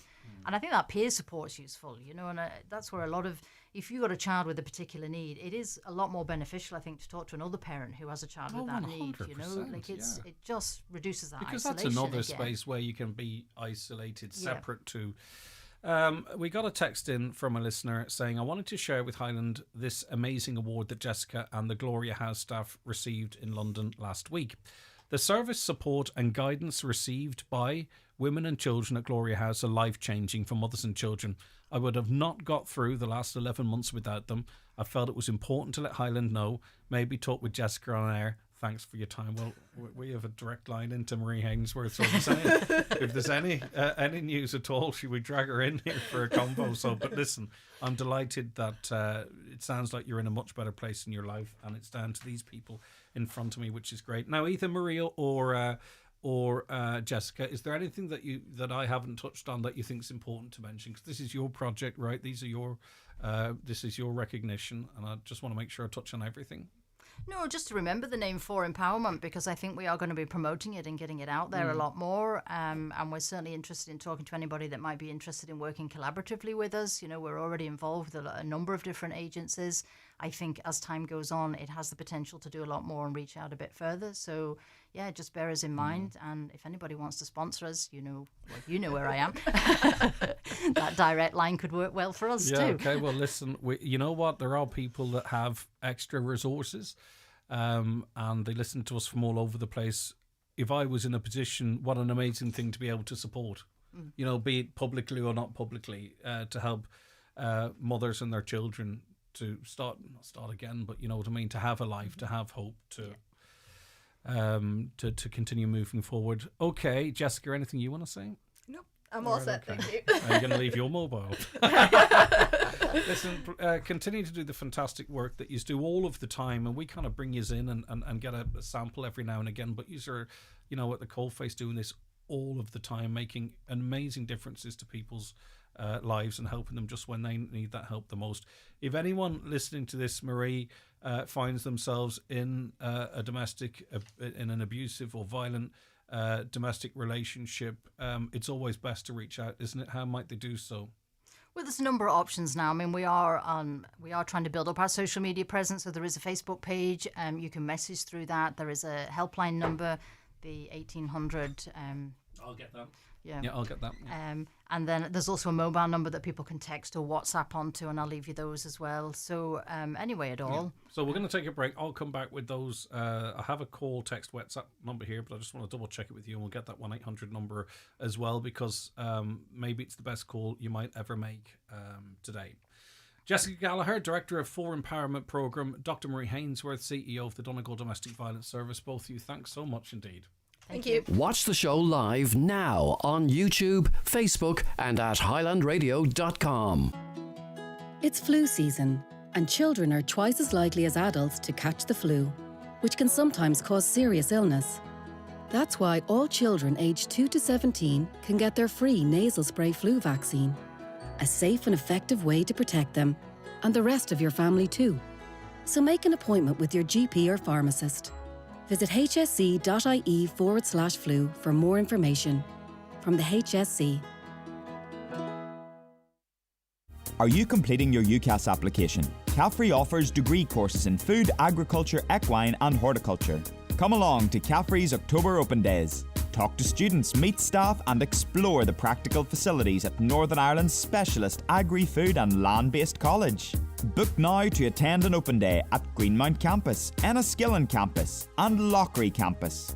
Register online at cafre.ac.uk or visit Discover CAFRE on Facebook. At FBD, we've contributed over €400,000 in advertising support to businesses across Ireland since 2024. And in 2026, 15 more lucky businesses will receive €25,000 worth of advertising each to fuel their business dreams. So, whether it's a fully booked month, opening a second store, or growing your team, you can apply at fbd.ie/dreams. FBD Insurance. Support. It's what we do. Competition T's and C's apply. FBD Insurance plc is regulated by the Central Bank of Ireland. Crawford Tiles Castlefin final sale of the year. 2-day sale starts Friday 3rd of October and finishing 3 p.m. Saturday October 4th. 20% off all tiles, 10% off bathware and wood flooring. Job lots available. Remember, at Crawford Tiles Castlefin, we've got it covered for you. Call 91 43942. Fitters and delivery available. Experience an unforgettable evening of gospel music with Patrick Feeney in concert, joined by the Kilcar Community Singers at the Church of the Holy Family, Ardra, on Sunday 5th of October. All in aid of the Kevin Bell Repatriation Trust in memory of Jenna Shovlin. Tickets just €30 on Ticketmaster or local shops displaying the poster. That's Patrick Feeney in concert Sunday 5th of October in Ardra. Now, something very exciting coming up at the start of this month, October 3rd to the 5th, 2025, in Glenties, County Donegal. It's the Brian Friel Trust presenting a weekend of events celebrating the work of one of Ireland's greatest writers and marking the latest development phase of the Brian Friel Centre. I'm very pleased to welcome onto the programme Mary Friel Bateman, Brian Friel's daughter, and Dennis Conway, actor and board member of the Brian Friel Trust. Both of you, a very good morning to you.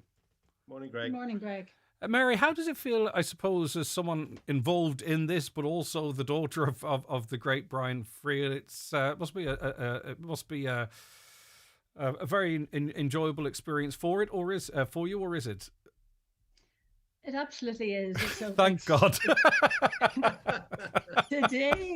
Today is Brian's 10th anniversary, and I'm thinking back to 10 years ago. I was in Greencastle when he passed, and the world in a way has shifted in the last, people say to me, how does it feel 10 years? But the world has shifted to such a degree in the last 10 years.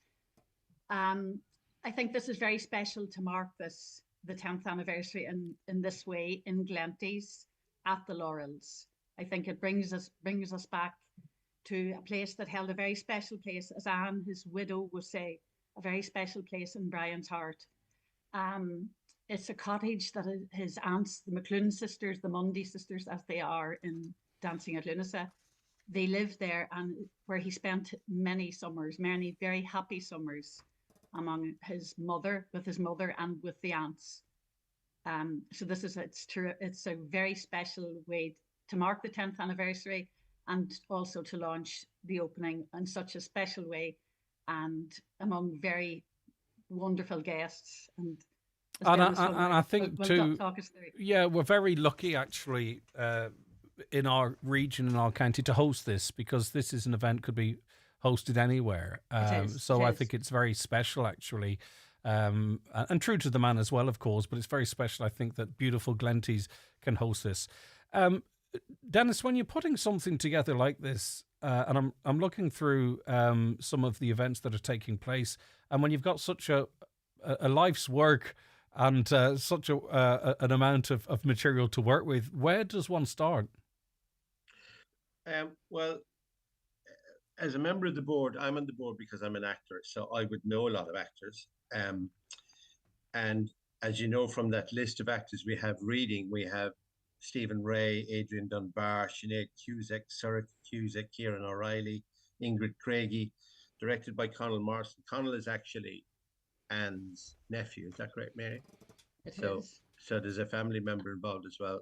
When you're getting people of that caliber, basically I rang them and said, would you be interested? And they went out of their way. Like some of them are filming. 3 of them are flying from London. Hopefully they'll land with the weather the way it is. So they've gone out of their way to be part of it. They're delighted to be part of it. And I can understand why. A lot of them would have started their careers in a Brian Friel play. And they would have a huge amount of, they would have known Brian quite well, a lot of them, I'd imagine, Mary. They would. And obviously the Cusack, Sinead and Sorcha are also related to the Friels. So it's very important for them to be there, and they're delighted to be there as well. So yeah, so it was just a matter of ringing around and trying to make it work and seeing if we could get flights to work and pickups and all. You can imagine the palaver, but anyway. I can, and I think it's a testimony to, the influence Brian Friel had and continues to have as well. 10 years on after his passing, it would be easy unless you were very moved to come to make an excuse not to. So it's a great testament to him, I think. And a lot of it's very accessible. There's a mixture of booking, non-booking. There are some paid events, but generally speaking, Dennis, it's very accessible for people. Yeah, I mean, one of the things we really want to do here is to involve the local community. The centre is for the local community. Brian came to Glenties as a boy, and he came to, I have to say, the initiator of all this was a year after Brian died. So in 2016, Joe Mulholland, who ran the McGill Summer School, started this off as an idea and brought the rest of us on board. But Brian would have come to the McGill Summer School practically every year throughout, for 20, 30 years. And he loved Glenties, and he's buried in Glenties. So it's really important. He loved the people of Glenties. And it's really important that this is accessible for everyone. It's not just for the VIPs or whatever. And there will be VIPs there, obviously. But it's for the local people to make it part of their community and to use the centre when it's up and running for local plays, for local gatherings, whatever. There's lots of plans. Yeah, Mary, the official unveiling of the restored Laurel's Cottage is significant on many levels. Obviously, the 10th anniversary. Obviously, its importance in writings. But, it is also a physical legacy as well. Like, I don't know, you talk me through, but as I say, there are layers of significance to this. Absolutely, there are. And it has to be said, Brian at times thought, would he buy the cottage? And then he did think, to what end, to what purpose? And he would discuss it with us and wonder what would become of it. And I think it is wonderful. It's a wonderful way of honouring, as he said, the 5 brave Glenties women, his aunts. And as Dennis says, also it's going to be of great benefit, I feel, and I know that he would feel, to the town of Glenties. I think it's very important that it is in Glenties, that's where we, as you say, we could have this event, we could have the weekend of events in Dublin or anywhere. But it would be a case that we would love it to be the case that Glenties people, that the school would use it, that people would come and visit it and use it, and the Brian Friel Centre in time when we have it up and running. Yeah, because that will draw obviously from the local community, but such is Mr. Friel's reach and popularity. People will be drawn nationally and internationally to Glenties, to this hub as well. There's just no doubt about that. Yeah, and there has been a delay. We started this, again, as Dennis said, 10 years ago, or 9 years ago. Moy had already bought the house, and Joe really ran with the whole plan of setting up some kind of Brian Friel centre. We didn't really know at that point, but I do think that the time delay that between COVID and just things not working out, I think the time lapse has worked to our advantage, because we've given it a lot more thought in what we want, and we could have extended the cottage, but that really isn't what it's about. The cottage should really stand alone as a cottage and honouring the family, the McClune family and the sisters, and yes, it should reflect the life of dance that went on in Dancing at Lunasa. And Dermot Gavin has done a wonderful, it's just a very special garden setting, incorporating all the various aspects, all the laurels, kind of developing the laurels, but also making it just a very special place altogether that's well worth a visit. And then the other end of town will have the Brian Friel Centre. So it will bring people through the town. Yeah. And with different ways of honouring and the work. Yeah. And serving the people of Glenties, we hope. Of course. And I just don't feel that you see it as often as you might, proudly celebrating. Obviously, Brian Friel brought so much to the county, to the region, to Glenties, but also the inspiration he received from the people of Glenties, the landscape, etc. We don't always get it right, I think, in sort of, putting in place lasting memories or what have you. Do you get where I'm coming from, Dennis? It's just really, really reflective to see that this was a two-way relationship, and it's reflected there, and it remembers Brian, but it also gives something back. It gives a great deal back. Well, that's the intention, certainly. The Laurels is only the first phase. We're opening the Laurels. We're calling this a soft opening. There will be a hard opening. I'll tell you, if this is a soft opening, I can't wait to see the hard opening. Exactly. Yeah. Well, helicopter pads, red carpets, I don't know what we'd... So, I know it's wonderful because you know that the courthouse is going to be the main centre, really, and as Mary says, we'll keep the Laurels as an homage to Danske Clunisa and the aunts and all the rest of it. So there's a lot of money to be raised yet for the courthouse. So if you got wealthy listeners there now listening in from Donegal, throw some money into it, lads. So we've done a lot of work at the courthouse, but we have to transform it into that centre. Now, should we direct people to the programme of events elsewhere, or Mary or Dennis, do you want to pick something out that you're particularly looking forward to, even personally? It's not necessarily to promote it, but even personally over the weekend. I'll start with you, Mary, if that's okay. Yeah, sorry, I look like I'm itching to come in. Yeah, the Friday night is fairly booked. I mean, we started, I remember at meetings, we thought 150 people. Let's aim for 150. I think we've passed the 400 mark at this stage, Dennis. Am I right? Yeah, yeah. And sorry, just to pick up there, it very much feels, I will come back to the highlight. It very much feels that we're among friends. Anne's travelling today and coming by the Laurels. But as Dennis said, Brian worked with so many people, and he encouraged so many actors, and he was very generous. Dennis knows, Dennis was one of the last people to see him. He was very generous with his time and with his support for any up-and-coming actors, writers, theatre people. He loved, that was his world. So it very much feels like this weekend is going to be among friends. Sorry, Greg, back to your point. No, that's okay, Mary.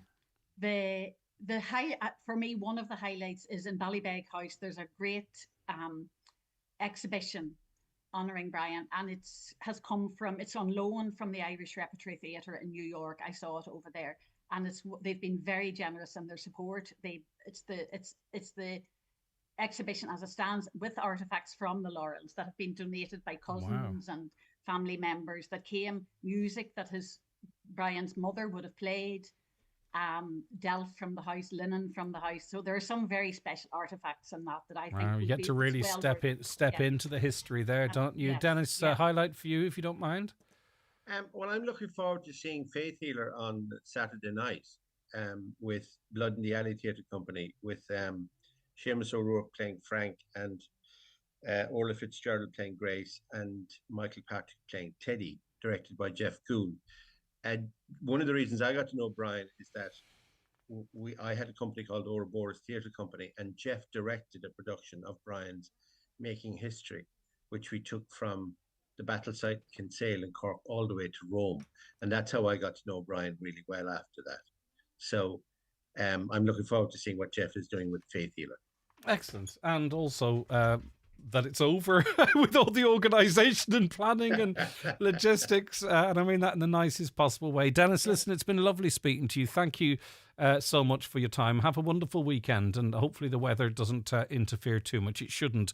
Take care. Mary Friel Bateman, lovely to speak to you as well, Mary. Thank you so much for your time. Greg. Have a lovely weekend. Thanks for your time. Bye. No, it's our pleasure. Bye-bye. Okay, that's the Brian Friel Centre, a special weekend of events. So there's a whole host of people people coming in. Sinead Cusack, Adrian Dunbar, Stephen Aria, Dennis Conway, Neil Martin, Kieran O'Reilly, Ingrid Craigie, Kieran Hines, Saoirse Cusack. And that's all just tomorrow night. Okay, so if you're into that type of thing, that's like winning the blooming lotto, isn't it? If you are a victim or survivor of sexual violence, you do not need to suffer on your own. Help is available to you. We spoke to Niamh from the communications team in Coon about supports available to all victims of sexual violence. If you contact your local sexual violence support service, you will be listened to, taken seriously, and above all, believed. Local services can provide you with information and practical help. They can bring you to a sexual assault treatment unit so you don't have to do that on your own. They can also go with you to a Garda station or the courts and provide longer-term supports, including counselling. If you are looking for help and support in relation to sexual violence, contact your local Sexual Violence Support Centre on 1800 448 844. There's plenty to pick up with special offers this week at Dunnes Stores, like Magnum Classic 3-pack, Bird's Eye Waffles 10-pack and Chicago Town Tiger Crust pizzas. Mix and match any two for €6. Or Tilda Basmati Rice 1 kilogram, Cheerios 800 gram and Pot Noodle multi-packs, now half price. And select Galaxy Minstrels Maltesers and M&M's sharing pouches, also half price. Plus, save more with your 10/50 voucher. Dunnes Stores, always better value. Terms and conditions apply. Vouchers can be used on next grocery shop. When you hear these names, you'll think tries and tackles. But off the pitch, Jamison Gibson Park surfs. Tygburn bakes. And Ryan Baird fishes. Game-changing talent isn't always what you expect. Just like Vodafone Business. We're experts in more than you might think, with cybersecurity, cloud solutions, and collaboration tools. So your business can change the game. Search Your Business Can. Poor Sandra. She's bedbound, burning up, wishing she'd gone to Boots. Her throat's sore, head's pounding, and on top of all that, now she's worried she's missing out. Because judging from the group chat, she's just missed a great night with friends. Make the most of this winter and help protect yourself and the people around you. Get your winter flu and COVID-19 vaccinations at Boots. Book yours in-store or at boots.ie/flu. Boots. With you for life. Eligibility criteria apply. Charges may apply subject to availability.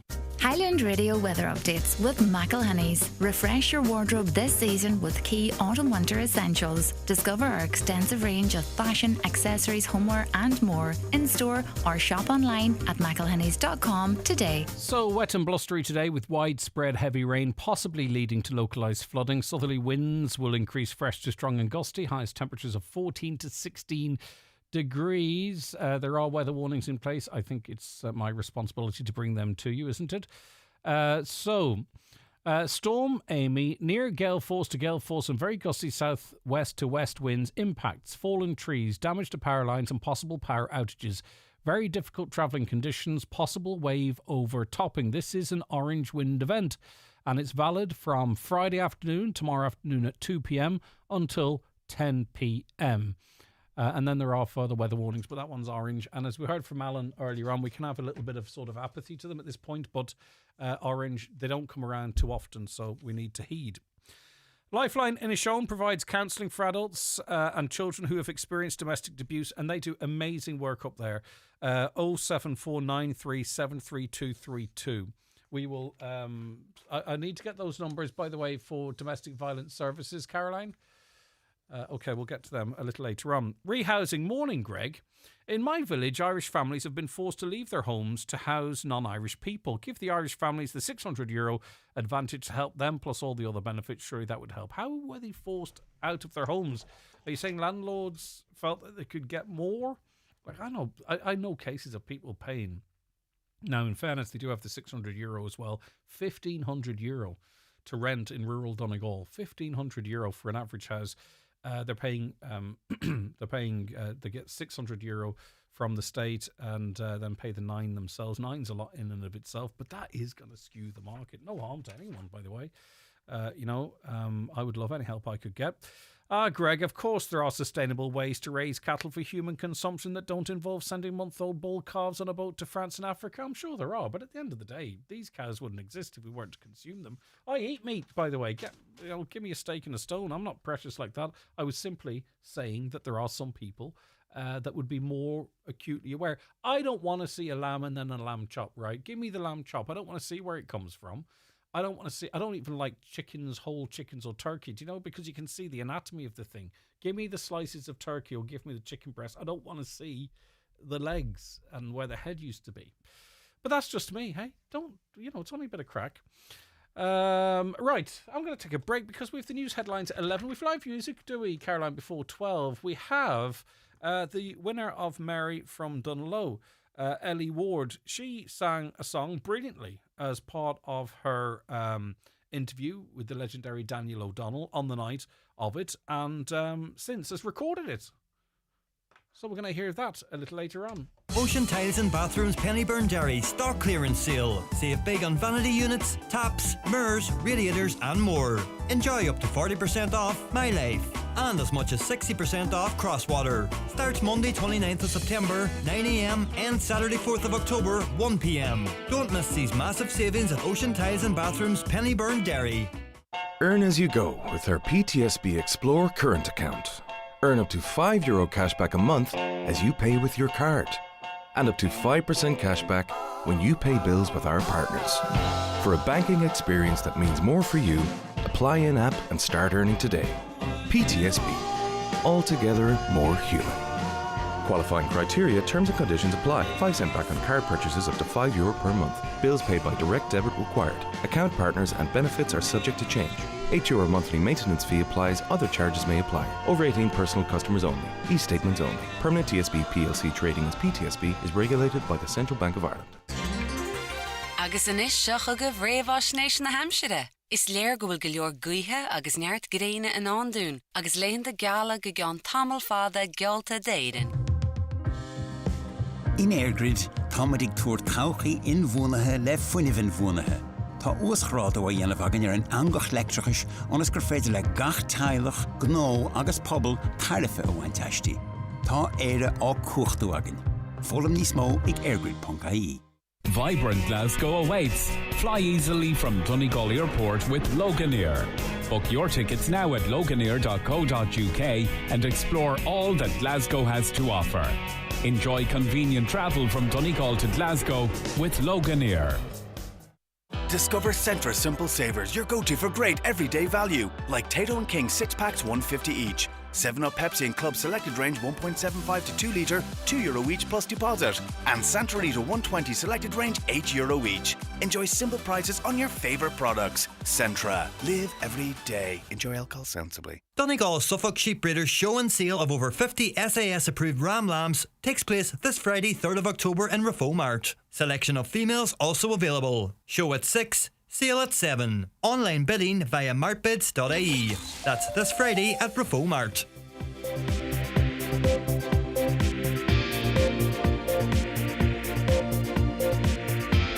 With all the stories that matter across the Northwest, it's Greg Hughes on the 9 to Noon Show on Highland Radio. And it has just turned 11 o'clock. Let's get a news update and say good morning once again to Donald Kavanagh. Thank you, Greg. Good morning. Storm Amy is on the way with a wind warning for tomorrow being upgraded to orange in Donegal for part of the day. As of now, the county is under a yellow warning for rain until 8 o'clock this evening. A yellow wind warning commences at 12 noon tomorrow. It will turn orange at 2 in the afternoon, returning back to yellow at 10, with that yellow warning remaining in place until 12 noon on Saturday. A status yellow rain warning comes into effect tomorrow night at midnight and remains in place until Saturday at noon. Alan O'Reilly from Carlow Weather had a comprehensive discussion with Greg on this morning. That's available on our website, highlandradio.com. Members of the Glenties Municipal District are to hold a workshop later this month to discuss the impact of tourism on the local community, particularly in terms of its effect on the availability of accommodation. The impact of Airbnb is expected to form a large part of that conversation. The workshop was sought by Councillor Micheál Culamigla Aspic. He wants to see a model of sustainable tourism that doesn't adversely affect the local community. With that in mind, he says the community must be part of the initiative, and this must be more than a private meeting of councillors.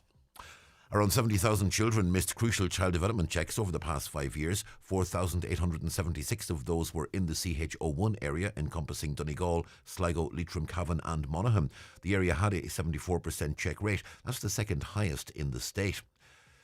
Protests have erupted around the world after Israel's interception of the aid flotilla to Gaza. People took to the streets in solidarity with the flotilla in Italy, Spain, Colombia, Mexico and Argentina.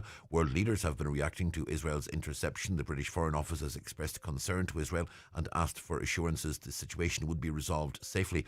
Turkey has described the attack on the flotilla as an act of terror. Colombian president said it was a new international crime by Benjamin Netanyahu. The Taoiseach says there's a degree of naivety in Ireland regarding the threats now facing the European Union. EU leaders have backed plans for a new drone wall against Russian drones. In recent weeks, there have been violations of European airspace by unidentified drones in Denmark, Estonia and Poland. Micheál Martin told the European Political Community Summit in Copenhagen that the threats against the EU are serious. And Belfast City Council has voted through a new Irish language policy. It'll see wider use of the language across the city, including a bilingual logo being used on council uniforms and vehicles. Irish language campaigners are describing it as inclusive and progressive. However, unionist councillors voted against it because of issues such as cost and staff safety concerns. It wants a review of the decision. And we're back with news headlines again at 12 noon. Donald, thanks very much, and we'll be back with more after a really short break.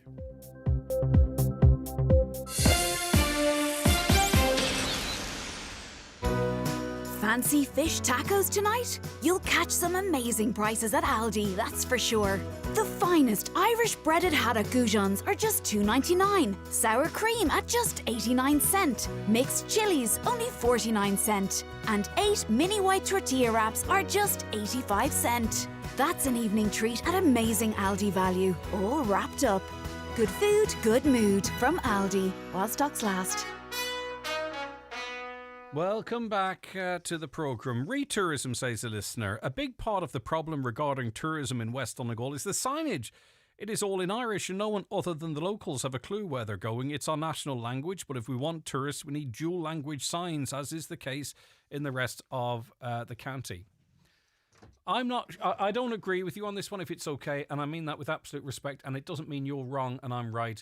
But if I go to another country, I don't want it Englishized or whatever it is for me. I have no problem going to another country, if I could get to one for that matter, a foreign country, and I think it's on me to figure out where I'm going. I'd probably use Google Maps anyway.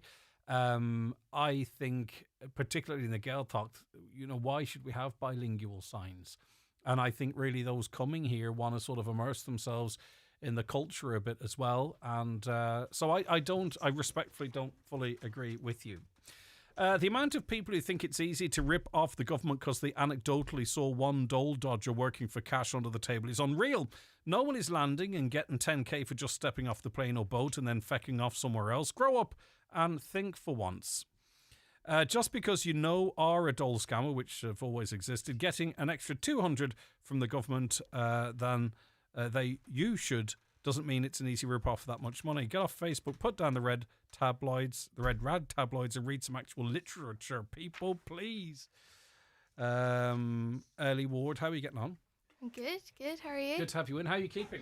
Very good, yeah. The last 2 months, as you might know yourself, has been an absolute whirlwind, but I've got to experience stuff that I never thought that I would. Yes, and Ellie Ward is the 2025 Mary from Dunlow. What was the experience like for you?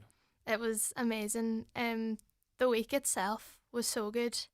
Like, getting to experience such an amazing time and getting to have 14, 15 new friends is just amazing. Like, every single one of the girls were just fabulous. And that's not a trope, that's a real thing. You build up bonds, don't you?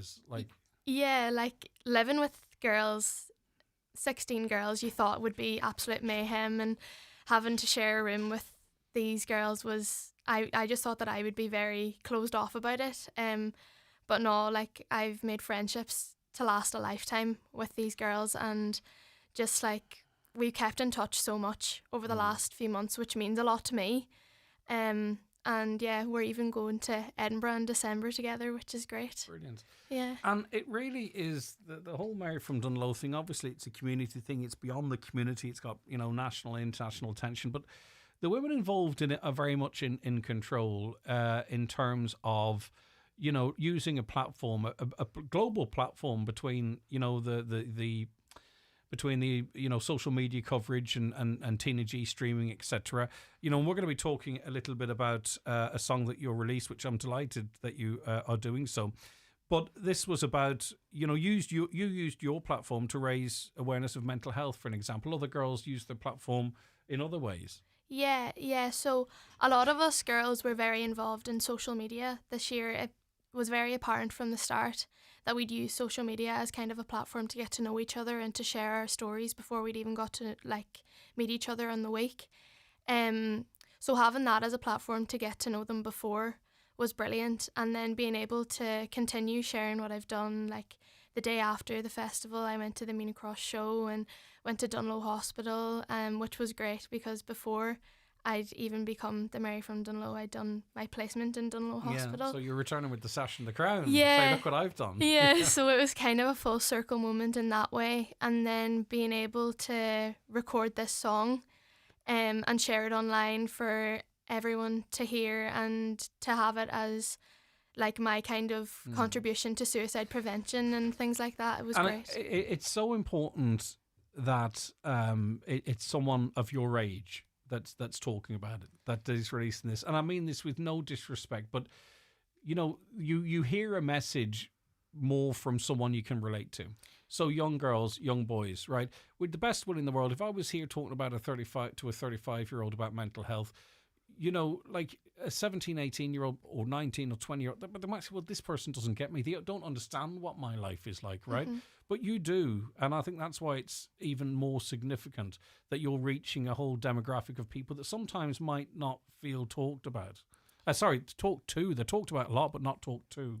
Yeah, so I feel definitely in this day and age with social media and stuff, like I talked about it in such a positive light there a few minutes ago, but having it as such a prevalent part of our life at the minute, it is a burden, and it's a burden that a lot of the older generation don't understand, and I feel myself that it has its negatives along with its positives, one being mental health. Yeah, and just in relation to that, and we can tease that out a bit more, you see, for someone like me, like I remember getting my first mobile phone, right? Mm-hmm. And it was one of the first mobile phones. And then I remember the advent of various social medias. I wasn't that interested in Bebo or some of the early incarnations, but then obviously got on the likes of Twitter, now X, and Facebook and Snapchat and TikTok and all that kind of stuff.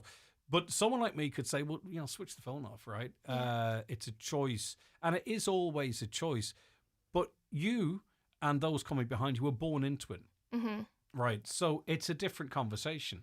So in terms of how you can promote yourself, promote your career, promote your music, whatever it might be, right? It's inextricably linked.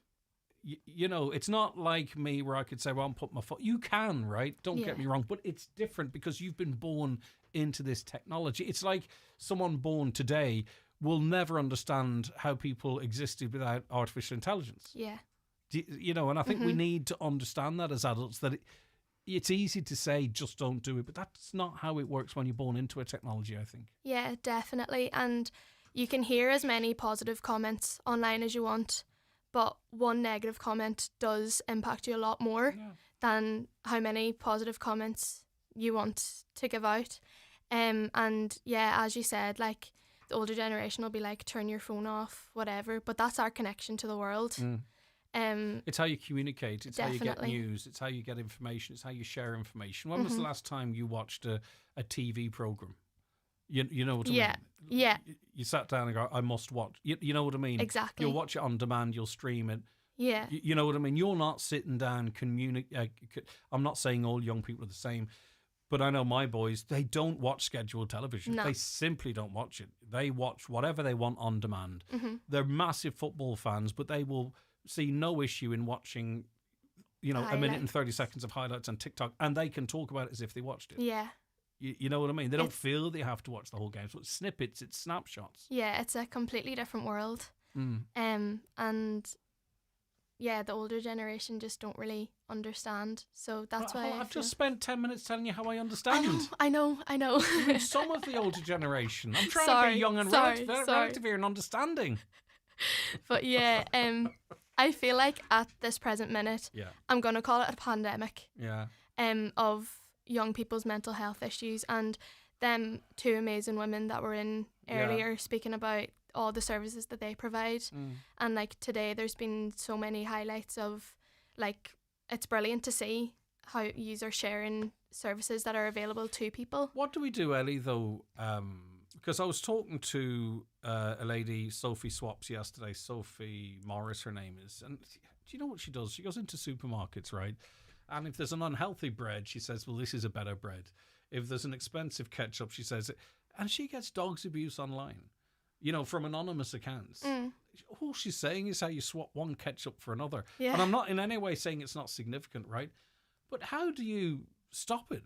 You know, there are people that sit in their basements or whatever, and I think they get pleasure from thinking that they might be upsetting, particularly women. Mm-hmm. Yeah, and it's definitely a demographic of people like becoming like thinking misogyny. I'm gonna say it's misogyny. It's nine times. Now listen, there's always been a bit of, you know, girl on girl jealousy, boy on boy. That's it. That's actually, you can deal with that. That's kind of normal, right? Yeah. You know, if you get ahead, people might always. There's some people who want to pull you back, right? 100%. That's always been there. Yeah. It's this pleasure or kick or whatever it might be that people get from insulting somebody online, trying to actually hurt them on a level where they might actually hurt themselves. Yeah. That's what I don't get, what's going on in their heads. And it's always anonymous. You just have to remember that it's always anonymous. These people get a rise out of watching you fall, basically. So I feel people just have to remember that it's only because these people think you're doing better than them. But as you say, that you can get 50 great comments, but that's the one that, it's like a sports person, you can win 50 matches, but the one that bothers you might be the one you lose. And it's a human psyche. But listen, Wayne, you aren't going to sort it out now. No. But I think what we can do is make sure that, because you can feel, and we talked about isolation with the two ladies you referenced, Jessica and Marie, you know, you can feel very isolated. When I didn't enjoy school, but when I left school, that was it until I went back to school the next day. I didn't have the bullying in my pocket, or I didn't have it in my bedroom at night, you know? Yeah. So it's reaching 16, 17, 18, 19-year-olds, people in their early 20s, where they actually feel they can speak out or understand the value of life. The older you get, Ellie, the more you want to live. It's a funny situation, right? But the younger you are, maybe you don't get everything about that. Right, so how much planning went into you singing Dermot Kennedy's Let Me In on the night?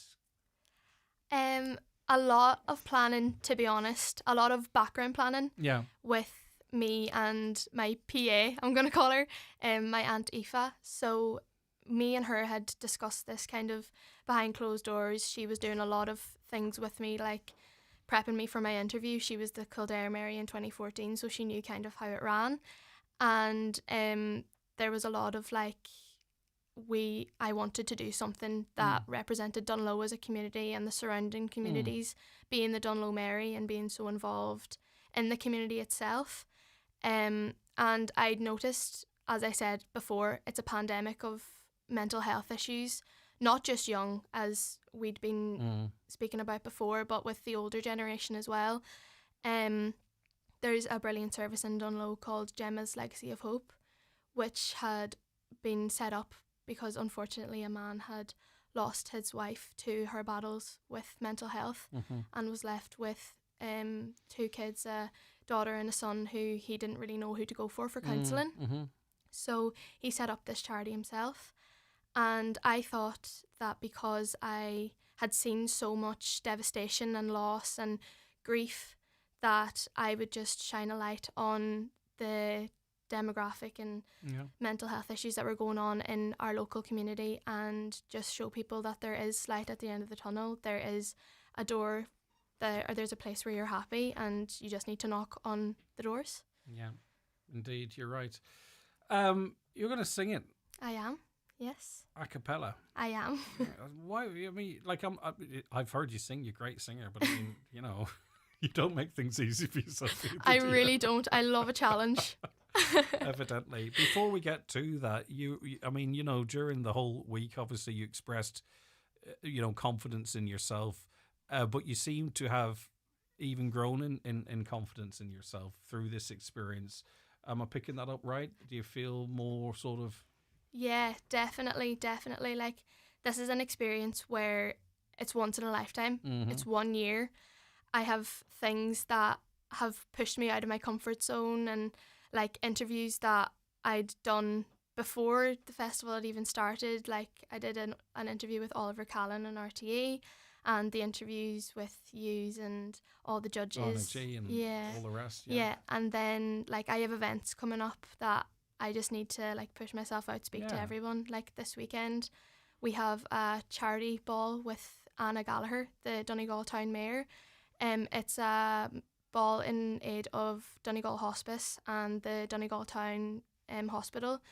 Anna sadly lost her husband to cancer 3 years ago. He was a proud Dunlow man, which is why it's so prevalent for us as the Dunlow Mary or the Mary from Dunlow Committee to support this. Brilliant. I think that, So- and what a great representative you are of the community and the compassion and the words you choose. It's beyond your years, Ellie, and I don't want to sound patronising, but also to you know, you've got other trips. New York's coming up, is it? Are you going to New York? Yeah, so we have been busy planning a few things that are coming up. So I have London in November, so we have that all booked and planned, and there's a few family members coming with me. And then the highlight of even the night of me winning the Crowning Cabaret was finding out I get to go to New York, so I grasped that with two hands. Yeah, and why not? That's a fantastic thing. Yeah, it's amazing, and it's such a great experience to have now as part of the Mary from Dunlow, and to be able to branch out to New York and keep our connections.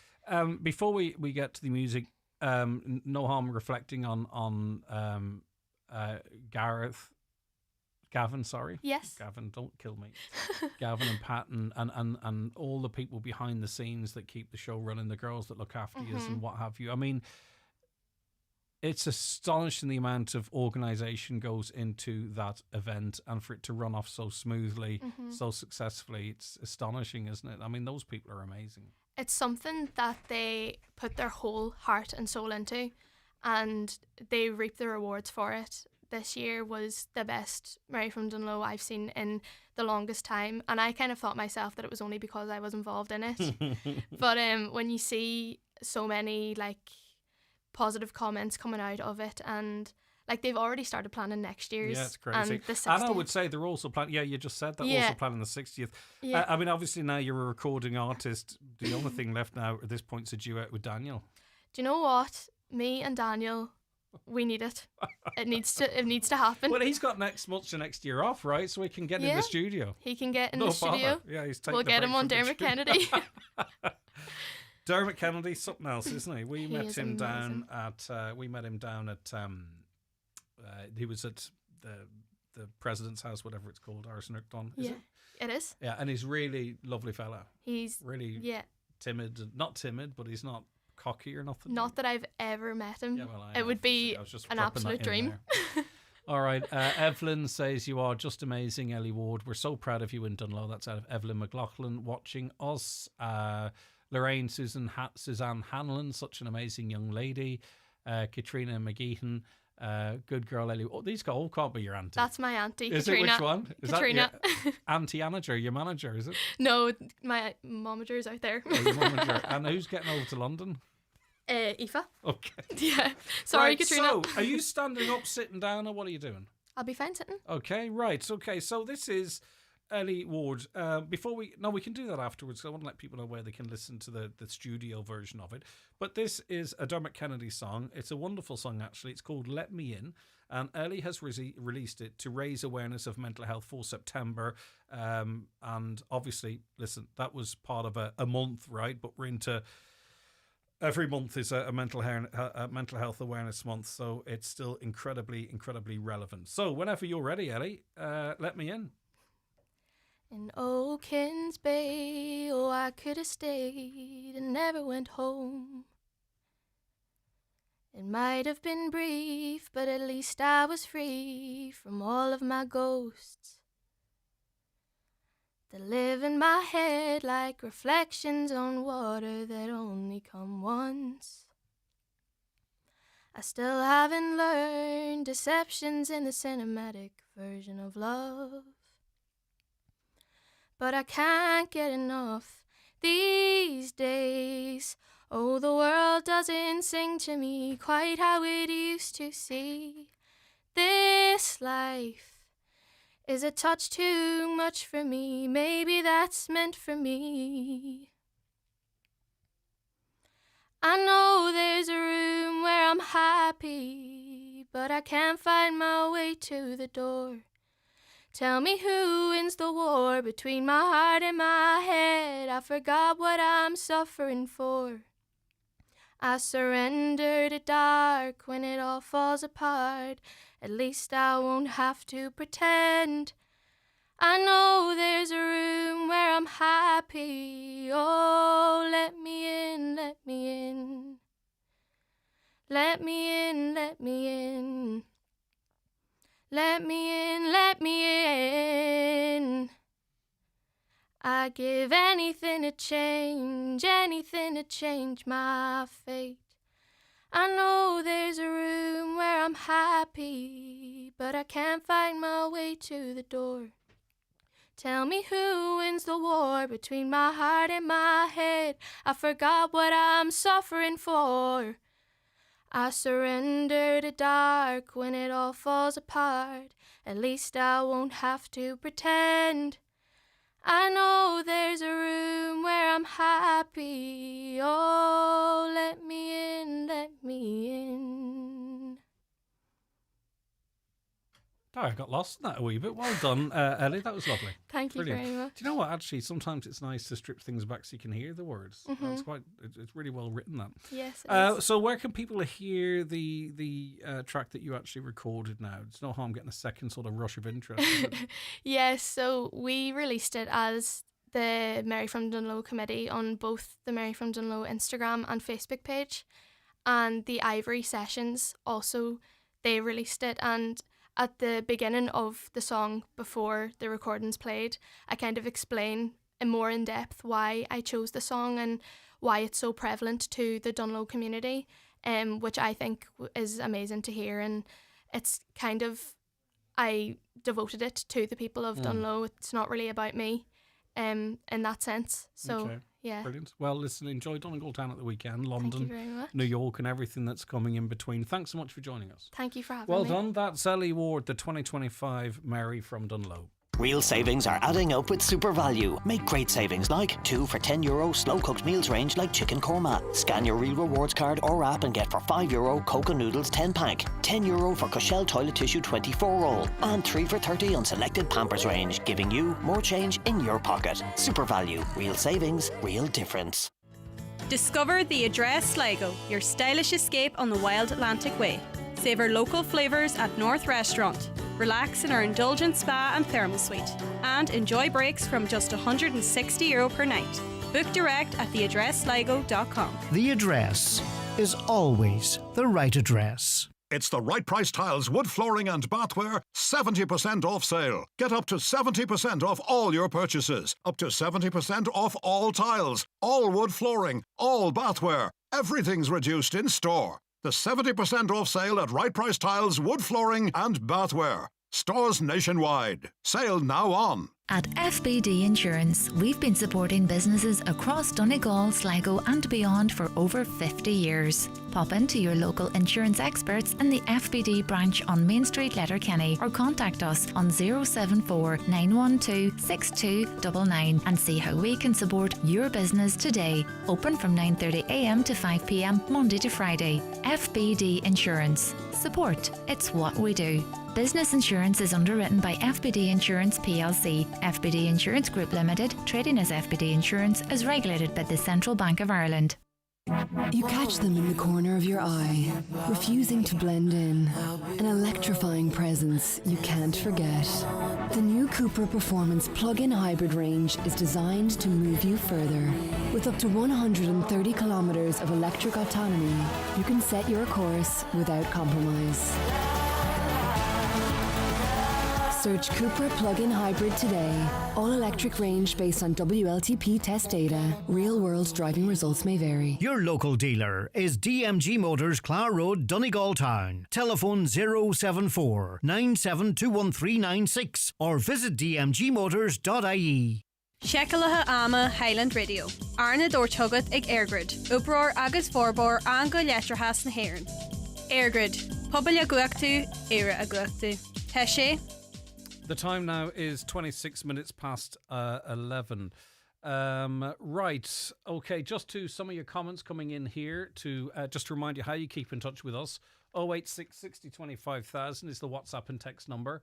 086 60 25,000, or give us a call on 074 91 25,000. And by the way, if you enjoyed Ellie's performance, or if you missed it, it is going to be available for you to listen back on the podcast, but also to watch back on YouTube.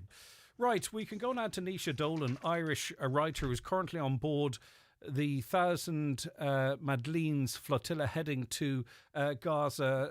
Good morning to you. Thank you so much for joining us. Morning. Thanks for having me. Right, so tell us how things unfolded overnight or early this morning, Nisha, as Israel played its hand in disrupting this effort. Well, the first we heard was when we were just preparing for the nightly drone watch, and this is when quite a loud drone had already started hovering above us, but we're a few days from that zone yet, and we heard that the lead boats were beginning to be intercepted, that they'd been surrounded by Israeli vessels, and the previous night Israel had surrounded them and then retreated again, possibly some kind of psychological tactic or for initial intel, but this time it was for real. They seized the boats, they illegally abducted those inside. They've done over half the boats now, and it's continually dwindling numbers of the boats still sailing.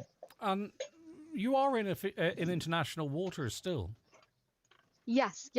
And so while it still would be illegal to seize civilian vessels in this manner and arrest the people without any kind of trial, it is especially glaringly an overreach in international waters. International law enshrines our right to safe passage and to the safe delivery of our humanitarian aid, and it's no business of Israel's to try to stop it. Is it a matter of time before your vessel is boarded, Nisha? Realistically, yes. Of course, we must retain hope. Hope and solidarity. We still, as an aid, that we are going to deliver our aid, but we have planned to prepared as well. You've been involved, obviously, in the Palestine movement for quite some time. Why did you feel it was important, A, that this flotilla was organised, but you had a place on it? Well, I wasn't dead set on being on a boat, but I was dead set on contributing because I felt we needed an escalation from the legislative tactics that we've been following at home. And I'm not belittling those tactics because they have seen some results, but I didn't feel anymore that contacting my representatives and writing articles and speaking at protests was enough. So I thought, here's a direct action movement that's challenging Israel's blockade in a concrete way, and I'm going to offer myself for however the organisers think I'm useful. If that's on land support, so be it. If it's on a boat, so be it. And as it happened, there was a need for writers and journalists to be on board because of the protection our visibility brings. So that's why they asked me to be on a boat. Now, I know supplies are on board, but that's not necessarily to make a difference, is it? It's to make a point. Yes, it's both. It's material aid that is desperately needed. It's baby formula for children that are starving before they can even talk. It's medical supplies for people who are dying needlessly. And that's very real to us. It's very real what we're carrying. But equally, we are making a political point about Israel's illegal blockade on Gaza because we're not here for charity. We're here to defend Palestinian dignity and self-determination. Palestinians don't want our pity. They don't want our help if that help comes without respect for their agency. And so fundamentally what we're defending is their right to decide who goes into their territory and what we bring. How encouraging, if at all, was it that you were flanked at times by some, European vessels? Unfortunately, I presume that them backing off then at a given point was regrettable. But did that's sort of, I think that elevated the coverage certainly anyway of what you're trying to achieve. Yes, and it might well have limited the force that Israel used. As far as I've heard so far, no one has been killed or seriously injured, and these were possibilities that we hadn't necessarily ruled out. So I think there was possibly some deterrence still. And more importantly, it showed that governments do respond to pressure, not always as much as we would like. And so that's why we need to keep the pressure up. And I suppose my stance and analysis on governments in terms of Palestine is that their default position is to defend the interests of Western imperialism, and that means siding with Israel. But when there's enough public pressure, they're capable of changing course, even if it's for self-interested reasons and in limited ways.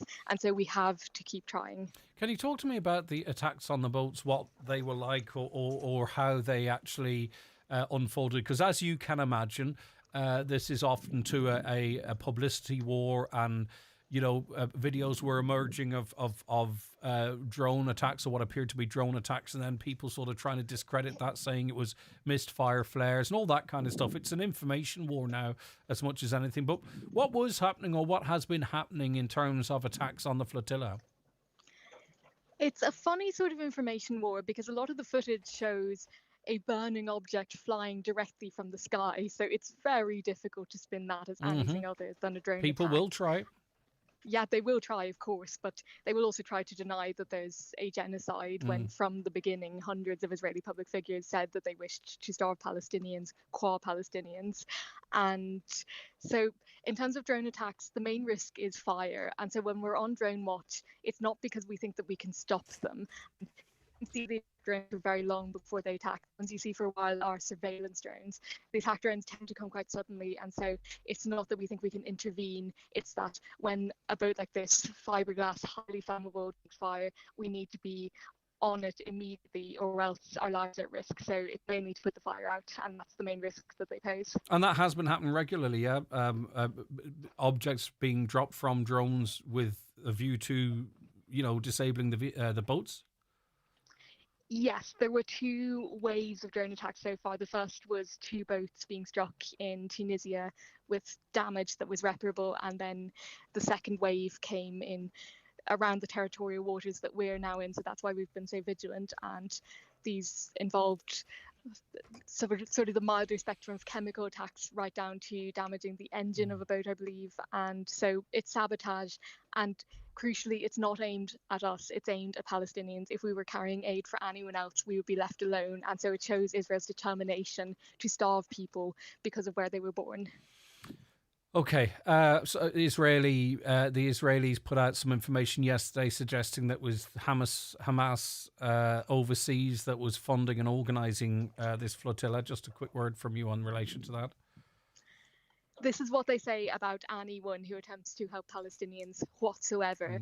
And it's become so rampant at this stage that anyone who takes it seriously on the face of it is just not informed or does not wish to know the truth. The links that they have drawn in this case are unbelievably tenuous. And more to the point, this movement has been incredibly transparent. There was a very public fundraising effort. We are not attempting to incite or support any kind of violence. We are not affiliated with any political party or any group. We support the right of Palestinians to defend themselves. But in our case, it is very markedly a non-violence movement. And so any violence that equation comes from Israel. Okay, and where are you now in terms of proximity to Gaza? Are you still, are you at this stage sort of just holding your ground, or you would have reached Gaza this morning if not interrupted? So how far are you from Gaza, and what is the plan for the next couple of hours?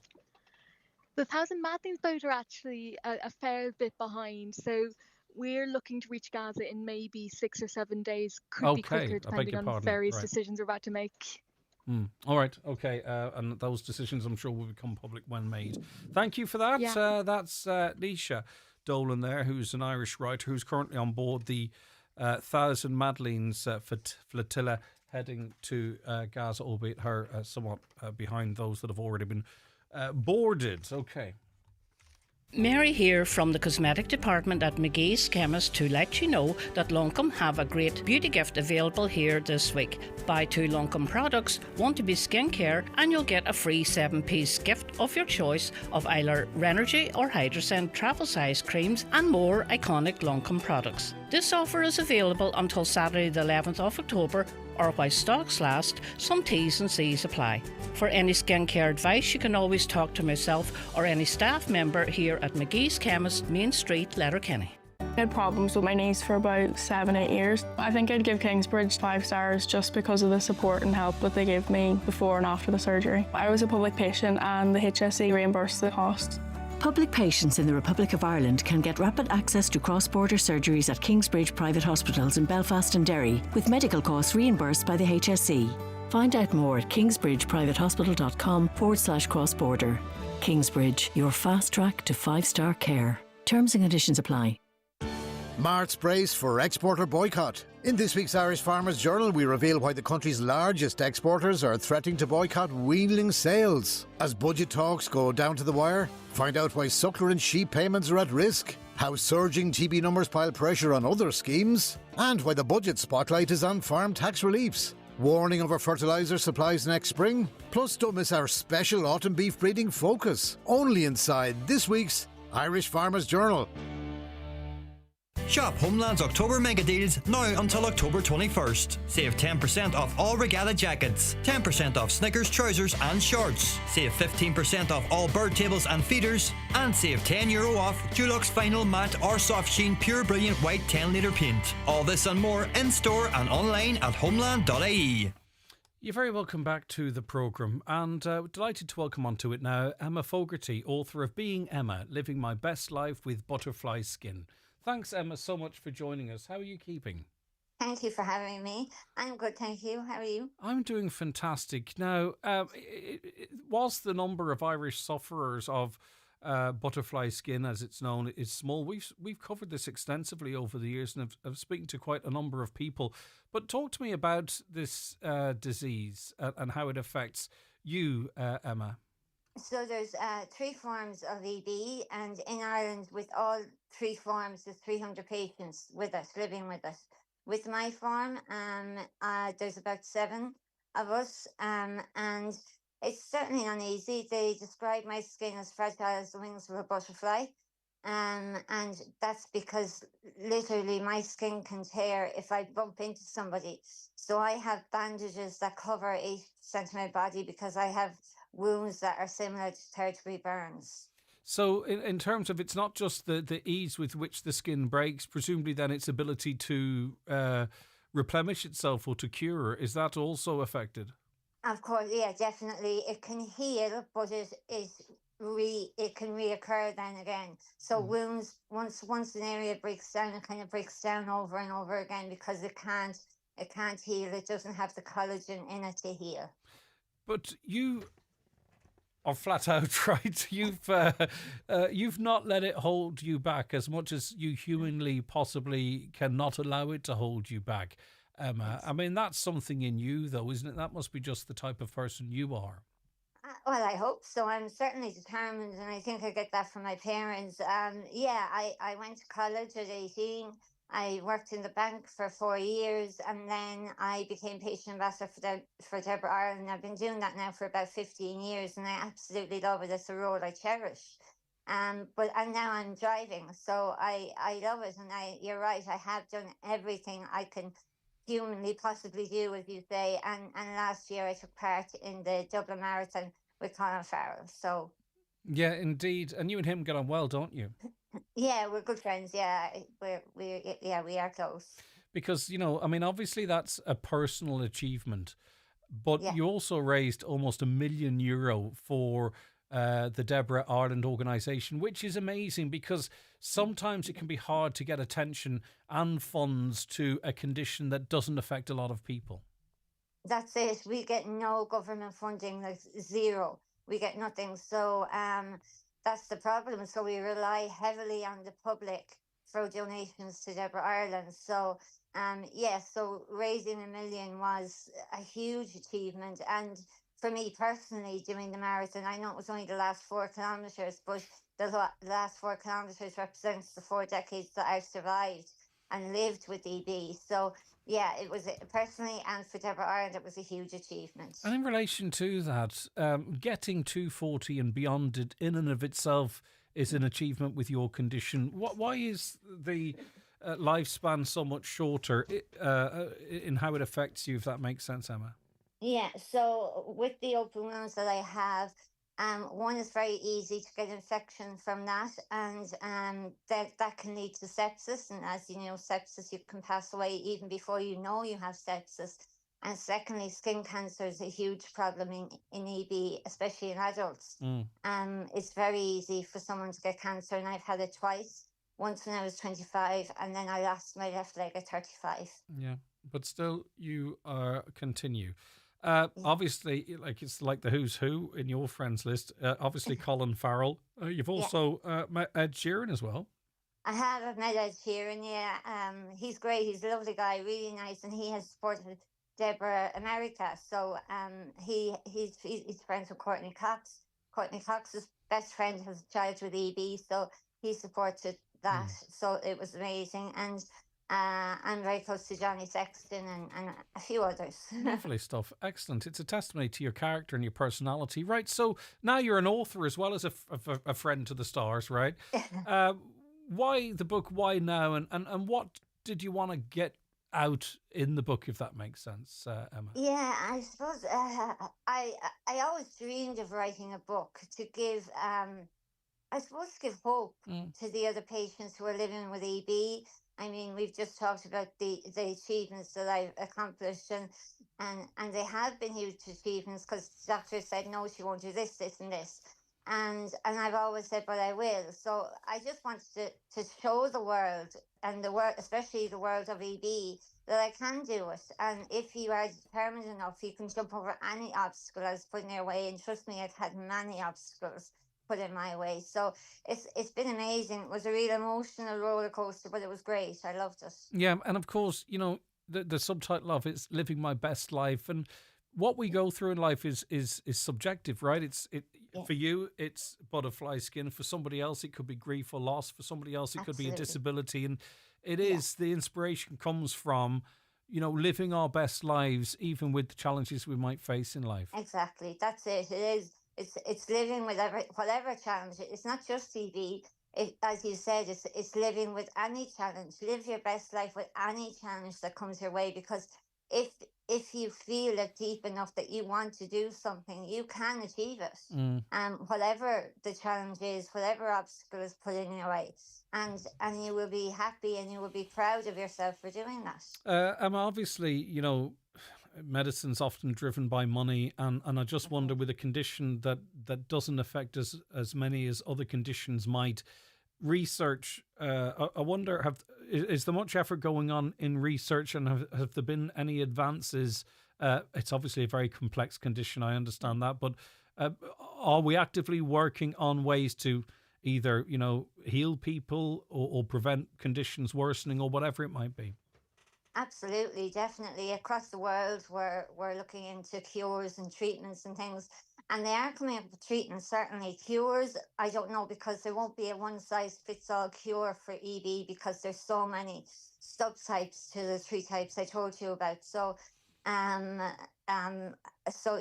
it will be hard, but there is treatments going on around the world, and Ireland is probably one of the highest funding for research in the world. So it's very amazing to say that. Really not a bit wonder with people that, like you raising €1 million for crying out loud. That's going to help, isn't it? Well, I suppose that does help a little bit, but yeah, that happens, you know, once every so often, you know. So, but it's great, you know, and the more public funding we have, the more we can do, you know, and again, there's more being done in Ireland, and there's loads done. And right now, at the moment, I'm using a cream, and it has birch extract in flower, so birch extract in it, and I'm doing really well on it. But again, as I said, it's not a one size fits all. It might not work for the next person. Yeah, So, but we yes, keep we coming do up with things that might. Listen, Emma, it's been wonderful speaking to you. Congratulations on the publication of your book, Being Emma, Thank Living you. My Best Life with Butterfly Skin. And it's for a broad audience, anyone who is facing a challenge, or perhaps maybe they need some context in their life, whatever it might be. You can get a copy of Being Emma, Living My Best Life with Butterfly Skin in all the usual places. Thank you so much for joining us, Emma. It's been wonderful Thank chatting you to you. so much. All right, look after yourself. Bye-bye. That is Emma Fogarty there. Is it Fogarty? Fogarty. It depends on who owns the name, how they pronounce it. But there you go. I'm going to take a break, the quarter to break. We'll come back with the weather forecast and more guests on the 9 till noon show. Attention Donegal, Derry and Tyrone. PD Bathrooms and Tiles are proud to unveil our newest and most stunning showroom in Lisfannon Business Park, Buncrana. Located right opposite the Northwest Golf Course, we offer unbeatable quality and incredible value. For 30 years, we've been the experts in total refits, stocking and serving as the sole agent for many top brands. Visit us today and transform your space with the finest bathroom and tile solutions. Telephone 93 95 884. PD Bathrooms and Tiles, where excellence meets value. Lisfannon Business Park, Buncrana, F93H10F. Across the supermarket aisle, your eyes meet, and you just know this is the real deal. Food that makes you go, mmm. Drinks that make you feel, ooh. That's the power of Love Irish food brands. Local brands, made with devotion, enjoyed with passion. You feel the power of Love Irish food. You feel the power of love. Look for Love Irish food on pack. Can you feel it? At Hidden Hearing, we believe you should keep hearing it all. Keep dancing. Keep celebrating. Keep laughing. Keep being you. Call 1-800-370-000 or go to hiddenhearing.ie and book a free hearing test today. Hidden Hearing. Your hearing is our expertise. Self-assessed income taxpayers. The October 31st pay and file deadline is approaching. But if you pay and file through Ross, you will get an extension until the 19th of November. For more information or to register for Ross, visit www.revenue.ie/pay and file. Pay and file on time. Highland Radio weather updates with McElhenney's. Refresh your wardrobe this season with key autumn-winter essentials. Discover our extensive range of fashion, accessories, homeware and more in-store or shop online at mcelhenneys.com today. So wet and blustery today with widespread heavy rain possibly leading to localised flooding. Southerly winds will increase fresh to strong and gusty. Temperatures 14 to 16 degrees. Now, among the 12 current housemates that have entered the Big Brother house, we've got Derry girl Jenny Baird, a 20-year-old makeup artist from the Brandywell area of the city. Shane Melly's with me now. Hi, Shane. Hi, Shane. Hi, Greg. How are we? I'm doing good. Tell us about Jenny. Yeah, so Jenny, she has entered Big Brother now, as I'm sure everybody can see. And she's absolutely smashing it so far. So she has. Everybody, we're just so proud of her, and watching her every single night now in the house and seeing her, get along with everybody. It's just absolutely fantastic to see. So it is. Yeah, not forgetting where she comes from either. A few stories about Derry there too. Yeah, that's the thing about Jenny. She's just a normal Derry girl. And she'll always talk about the city, and she'll always hype it up, so she'll. Brilliant stuff. And are you seeing the Jenny that you know in there? Obviously, great crack, great storyteller, but also too, doesn't necessarily is not shy from disagreeing if someone puts it up to her. She doesn't like being told what to do. Yeah, that's definitely the Jenny that I know anyways on the outside. One thing about Jenny is she'll just speak her mind no matter what. And she's being 100% genuine, and that that is herself. So just to see her every night, get how she's getting on, and just seeing her being her true self on there is just amazing to watch. We are all so proud of her. So we are great. Yeah, it must be amazing, but it must be strange as well, if you know what I mean. It is. It's strange. There's not being able to contact her. There's no contact in there with the outside world. So how do you think she's doing without her phone? Strange. Shane, how do you think she's doing without her phone?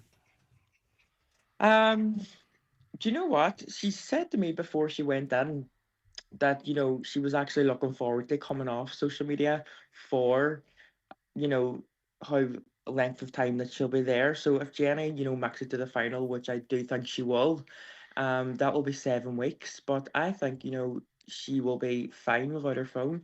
Jenny, loves speaking to people, and she gets along well with, nearly everybody that she meets. So I would say that she is getting on great without the phone, and just talking to people. I mean, obviously, to some extent, it's a popularity contest as well, and you stand by your true self, and that, and you hope that hmm that's enough. But also, do you think she's going to employ any tactics, or are you seeing any tactics in there? Because she's in it to win it too, I'd hope. Uh-huh. At the minute, I don't think so. We're only on day three. So we're watching each night, I'm just, seeing Jenny just, you know, act the way that she would act on the outside if she was having, these sort of conversations, if there was no cameras there. So I think this is 100% Jenny just being herself, and getting along with people. Yeah, and from what She I've does. spoken to people in the past that have been on the show, you do Yeah, very quickly lose awareness of the cameras. Firstly, of the they're in cameras. Yeah. corners of rooms and behind windows, but very quickly it becomes, we're human, we adapt, and we just socialize as if they're not there sometimes. Yeah, uh-huh. I would say, Jenny probably has forgotten, that the cameras are there. But just seeing her, we all just know how genuine she is. If you know Jenny well, you'll know that this is just her herself. So it really is. It's amazing to watch. Do you think she hopes Um, something might come from this, Shane? Because, I mean, there was, at the beginning, Big Brother was a social experiment. I do note that a lot of those that are in there now already have, a decent social media following, or are influencers, or have been influencers. Do you think Jenny sees this as a springboard to something else as well? you see, that's interesting. Because we always watch Big Brother, and you see people that go into the house. That then come out and do really well, as where you have other people then that go on and maybe they just go back to like their normal job. Mm. But the thing about Jenny, at the minute, social media is already her job. On the outside, she does social media for a living. So I definitely think that this is really going to take off for her now. And this could be the start of new doors opening up for her. Oh, for sure. Well, it's about what she does with it, because to be on ITV across Britain and Ireland, it is Yeah. it's a huge springboard. So it's what you do with it afterwards. All right, Shane. Well, listen, enjoy it. Hopefully, she sticks about. It'd be lovely to have a Uh-huh. local interest right into the end. You're probably mad to get your mate back, but still glad to see you're stuck in there. I know. I Yeah. know. All right, buddy. Take care of yourself. Thank you, Shane Melly there, who is supporting his friend Jenny Baird from Derry, who is in the Big Brother house. I just haven't, I'm not a snob. I watch some amount of crap on the telly. I just haven't watched that for a few series. And I don't feel I have the time, if the truth be told. Hey, tomorrow night, tomorrow morning, we're heading down to Kilkenny for the IMRO Radio Awards, because we've been shortlisted. The show, us programs have been have to be careful. The show has been shortlisted for a couple of awards. Oisin Kelly's also in the hat for Sports Broadcaster of the Year. So we're heading down to that. We're really pleased to have been nominated or shortlisted in the first instance, because there are hundreds of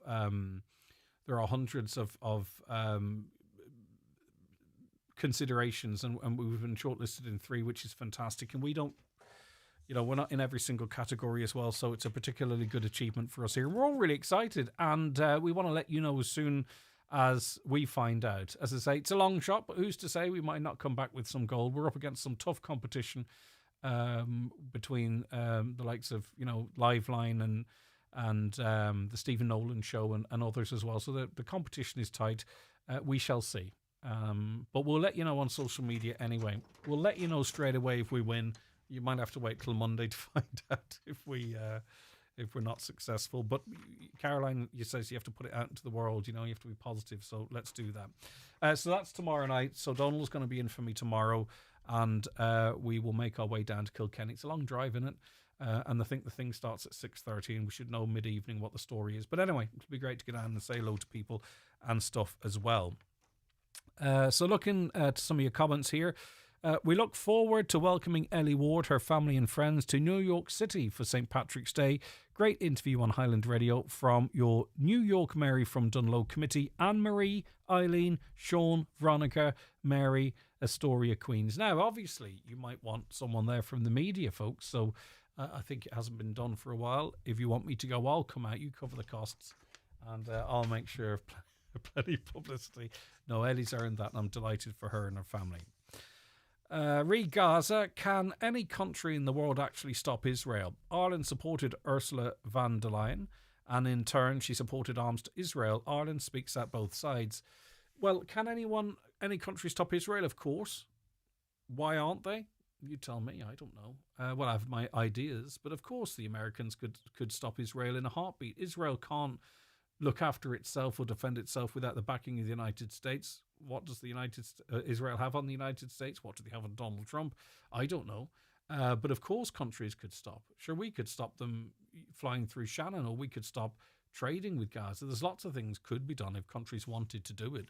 But words are cheap, you know. You can throw words out there, look like you're doing something, and nothing ever to come of it. A caller says, I have an 8-month-old baby, and just recently she's developed a really bad skin condition and is itching non-stop. I've been to the GP several times and went to see a paediatrician yesterday, but everyone says they don't know what it is.